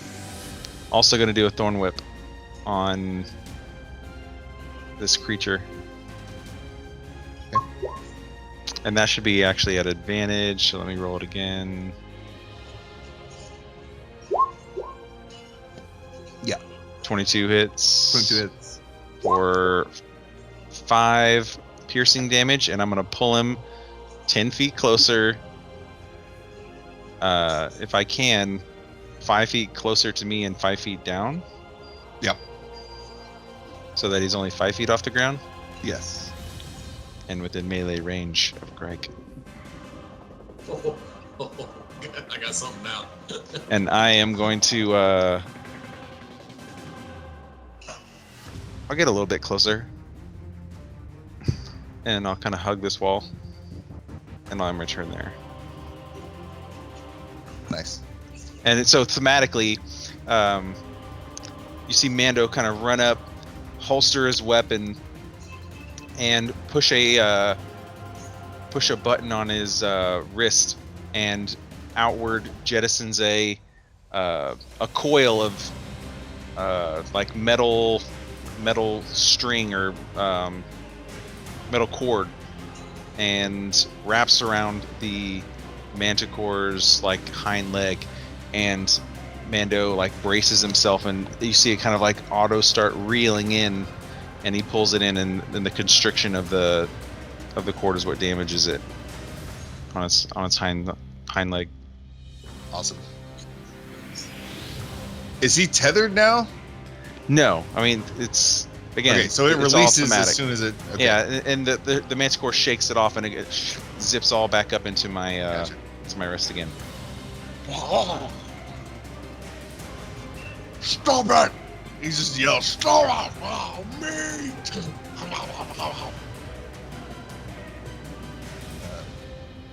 All right, Gryke.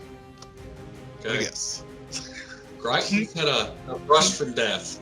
Gryke, in that moment of being in between life and death, spoke with his elder druids, and they gave him was talking to of how to be a real druid. And from a place more of anger than I would say reverence for nature, Gryke begins to start breathing a little faster, a little heavier, faster, heavier, and yeah, he's going to wild shape Yeah. into a brown bear, God. Okay. Hold on. Let me get it. which is a large beast. Do I have a brown there? I've got it pulled up. Let's see if I can just pop this over here. What? This means that's a lot of words. I gotta be a picture.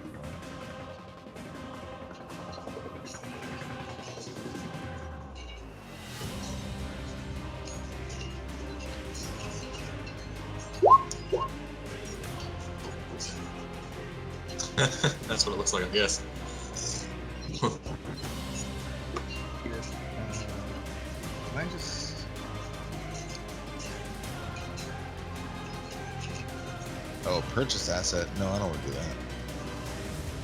Brown bear. Oh no, that's just like the generic. It's fine. We, you know what?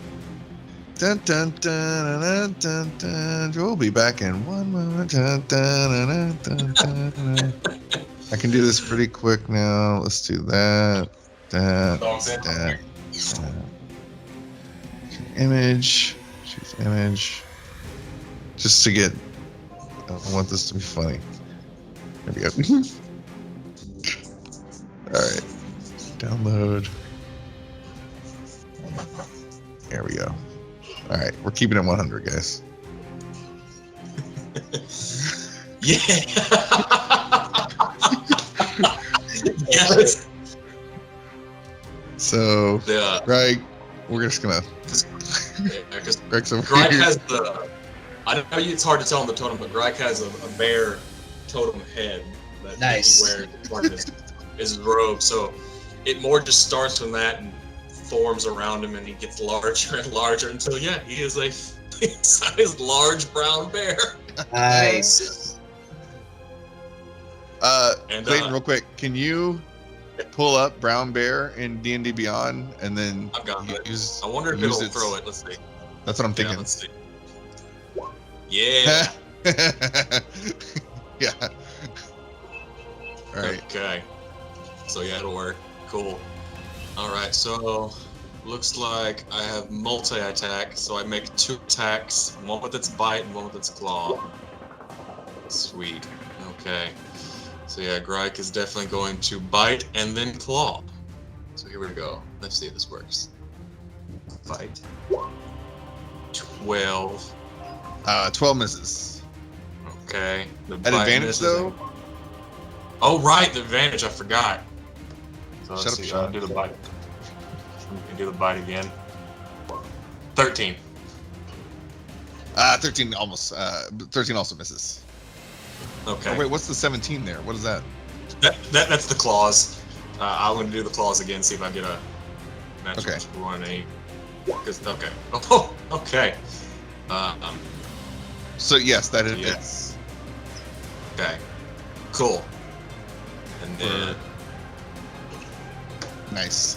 What was it? 2 attacks? So what? Bite and a slap or claw? yeah, bite and a slash with the claws. Badass. Okay, yeah. And so, yeah.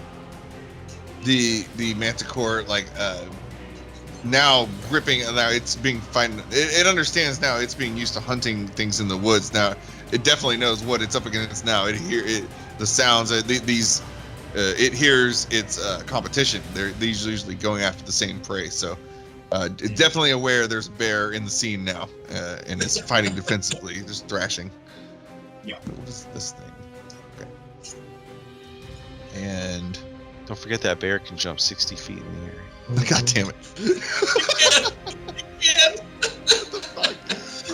What have I done? All right. Is that it for Gryke? Brown Bear Gryke? Yeah, Brown Bear Gryke is done. Okay. Well, I could miss this stuff, but now I'll wait for later. The bear can teleport and jump 60 feet. Okay.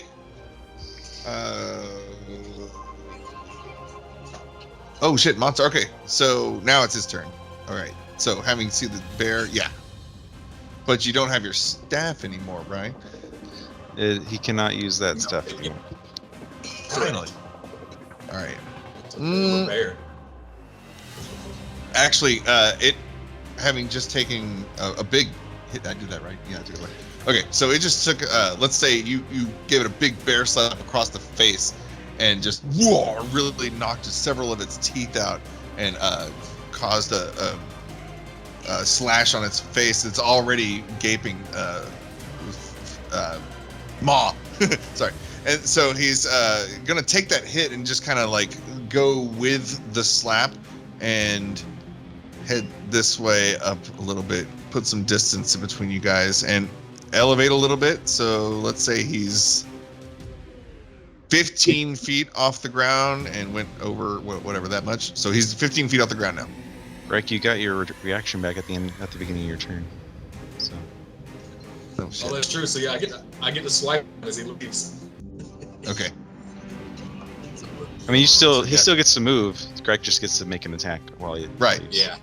So go ahead and make it. Yeah, go ahead. Go ahead. Bite him. Ooh, 23. 11 Okay, yeah, damage. 23 hits. God damn. Okay.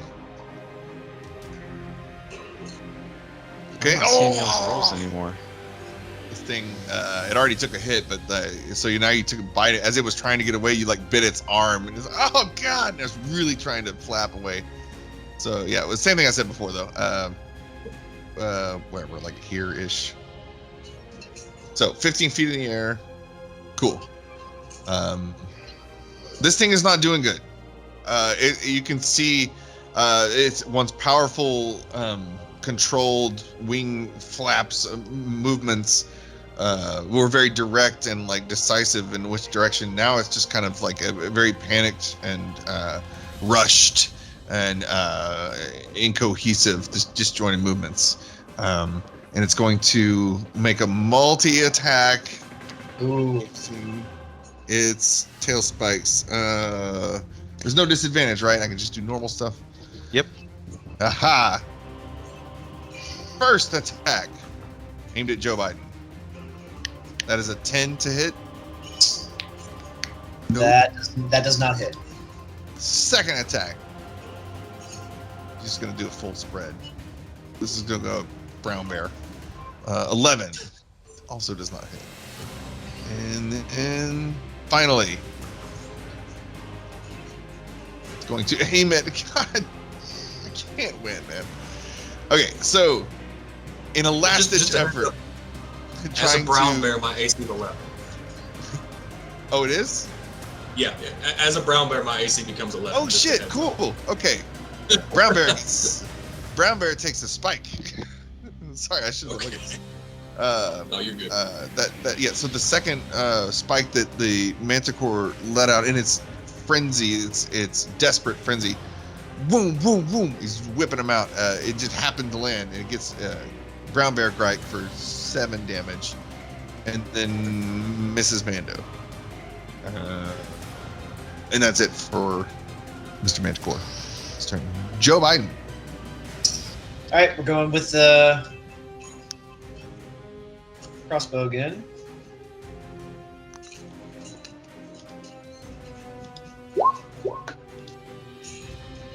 Is that 10 to hit? Yep. 10 misses. All right. Just on a roll tonight. Me too, man. I can't. Yeah, that's all I got. So, All right. Anybody want to give Ilpa instructions? I think Jobe, or not Jobe, Gryke is still could use healing. I don't.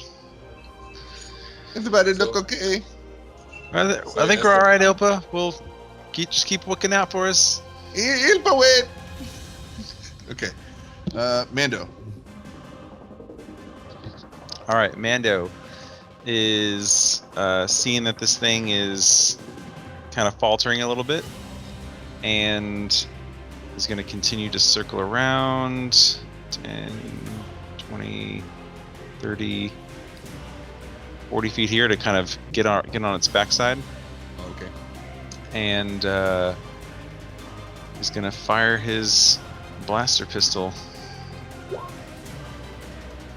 I'm assuming 21 hits for 5 fire damage. Oof. This is this one hit actually hits an open wound that was already bleeding, so hurts. It stings extra hard. This thing's struggling real bad. Okay, and that's my turn. Nice. Gryke. Okay. How high up is this thing? He was 15. Did something happen? Yeah, I think it was just I don't think. no one moved him this turn. Okay, 15. Okay. Brown Bear Gryke would like to do a jumping suplex. Yep. So I'm gonna try to grapple, like jump up and grapple him and slam him into the ground as I'm the same size as him now, so it makes a little more sense. Okay. How mechanically? How does that work? Is it just like that? You just use. Grapple is his attack versus the acrobatics or Versus strength, yeah. Anticore strength check. Or it depends. Typically, how you as the DM want the creature to go against it. Like if it's gonna be strength, or like my grapple's strength, so I'm gonna be strength. You could use his dex score or his strength score, I think, to counter it. Okay. And it's just a contested score. I will say, yeah, this guy is. I said 15, but it's not a solid 15. He's like really struggling to maintain. Okay. So yeah, go ahead and try. Oh, got a 9. And the Manticore also 9. What does that mean? I think that I means think it's it goes off. successful. So He would be grappled, which means we would both fall. okay. So fall down. 15. Is that damage? Fall damage? I would assume so, yeah. So we each take 1d6 fall damage. I'm gonna do. That's 4 for the Manticore. Okay. Manticore is on its last leg. It's far past bloodied. It is bleeding from the mouth, from the wounds you guys have inflicted.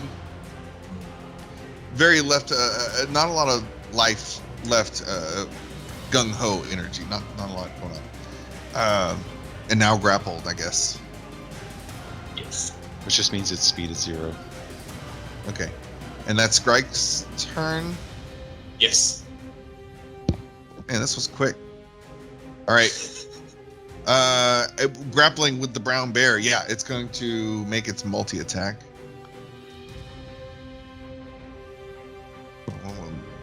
One with its bite, 2 with its claws.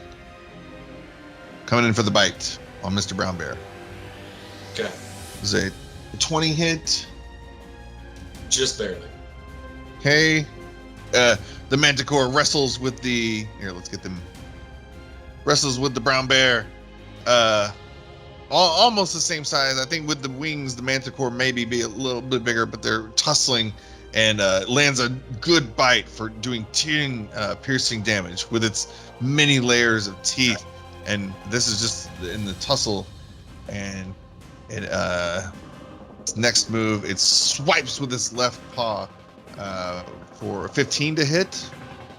And then Yes. okay, and then because he's in brown bear form. So 15. So okay. Yeah, bite, claw. So the thing's just on top of brown bear Gryke, just thrashing him for 10 biting damage. You already got that though, right? Yeah. 6 slashing damage on the left hand, and then 4 slashing damage with the right. Oof. 20 total. Fun. I am finally down to 12.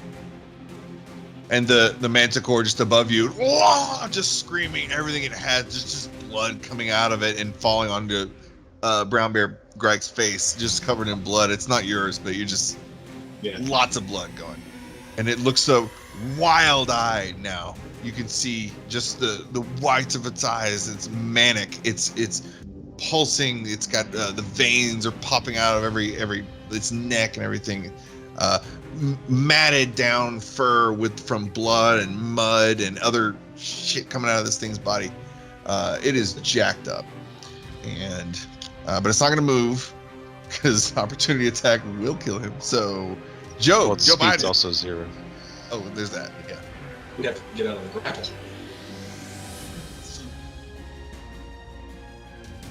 Joe Biden. It's up Sorry, to Joe. we're going back to the ring because I thought that was the only thing that was working. So go back to that. God damn it! Let's say the ram comes out, but it doesn't quite get full size. It's just Yeah. like a baby ram. Yeah. And it runs right in between the monsters fighting. It just keeps running. Damn charge isn't working on this thing. That's all I got. Okay. Go to Mando. Okay, yeah. I am going to get within melee range right behind it. So That would give him advantage, right? Because it's flanking. I don't know if we play flanking rules in this campaign. I have no idea. I think you guys have enough advantage. I mean, we're at this point we're just trying to end the fight. So I'm gonna get behind it, and while Gryke is grappling it by holding it with its mouth, I want to try and thorn whip behind it and grab my my cable and see if I can loop it around this thing's neck and try and put my foot down on the back and strangle it out Holy shit. to throttle it to death. Holy shit. Yeah. Yeah. Try. I mean, yeah. Ooh, So was that Oh, only a 7. 7 to And- hit? Yeah, and I have my. Well, technically it's an 8 because I have my spellcasting focus gives me a +1 for my infusions, and I have a +2 on my. Oh, I'm gonna use my inspiration to give myself advantage. There you go. Drag in. Okay, now it's a 13 plus I'll add the 2 for 14 AC. Or 14 to hit. 14 hits. Okay, It's a long road, but we got there. for 5 piercing damage as I put my foot on its neck and I'm pulling this cable trying to strangle it out. Okay. It is strangling, I'll say. It is definitely it is pounding with one hand that just did damage, but it's starting to give up. The fight is leaving its body, but not quite dead, but it's getting there. Okay. Gryke. okay. Gryke's in the heat of the moment. This is the first time Gryke being in animal form. All the senses are overwhelming. He's covered in the blood and the grime of his opponent. Gryke's going damn near full bear, so he's going to multi-attack again and he's going to attempt to tear this thing's throat out with his bite first, and if that doesn't get it, he's going to be followed up with his claws. We're going to bite. I mean, yeah. So 24 yes. in travel. How does Brown Bear Gryke kill the Manticore? So he goes for the jugular, rips the throat out, swallows, and then you do just the bear roars while putting both paws, pressing the manticore into the ground. Just a massive bear roar. Yes. Just bears heaving over the body, just steam coming off the muzzle from all the heat of the action. But he's not shifting out yet. He's still in the bear, coming to terms with things. But yeah, so he is over the body right now. As the Manticore, its throat's being jockeyed out of its body, you hear just meat. That's all he would say. The last words was just meat, and you just he's dead. He's just lifeless Manticore body there. And you hear from the tower, "Oh, thank you, from the very thankful Sister Adabra. But we can end it there if you guys are okay with that. Yeah. We can pick back up here, and this, yeah, that was great. Tight. Sweet. Fucking Cool. Manticore dudes. Hell yeah. Awesome. Well, sweet. So I'll little meta game. Up to this point, it's just been me trying to make the future things give them a purpose this early in the game. So, and I'll keep trying to do that more. I'll keep doing that. But we're officially in the Dragon of Icespire Peak module now, even though it's homebrewed to haul get out, but it's like it's still like it's gonna be somewhat like this. But anyway, cool. I'm having fun. You guys having fun? This is cool. Good shit. Oh yeah. Hell yeah. Very I good get to shit. Yeah. fly. I mean, we Of course, I'm having fun. we've got our normal low-level woes of one Yeah, attack per exactly. turn, low-level spells. But yeah, otherwise it's good. Yeah. Yeah. Definitely, Okay. definitely feeling or needing some growing pains quicker than than usual, but yeah, it's good. I mean, have not had a campaign that has had 3 heavy hitters back to back to back, so this is good. Sweet. Okay. Well, there's a lot of monsters. We got a lot of things we can do. A lot of things to do. And I want to. There's a lot of cool things because the module we're using, the N one, is like not that good. Every single review I read or watch, it's like this. Don't play this. It's like really bad. It's like it's terrible. It looks so cool though. I've read it and it looks pretty freaking sweet. It's cool. Well, I'm taking the cool parts and then just fuck the rest. And we'll. But yeah, I think it's smart. We'll see with you guys if there's like later a moment where it's like I will be a huge win for me if you guys like the bad guy was him and the thing and I'm trying to make it cool. So Scooby-Doo moment. but And I sweet. would have gotten away for it too if it wasn't for you fuckers.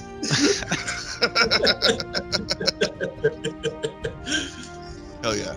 Well, sweet. Thanks, guys. All right, dude. We'll call it there. I'll do a recap and stuff, and see y'all next time. All right, perfect. Action music.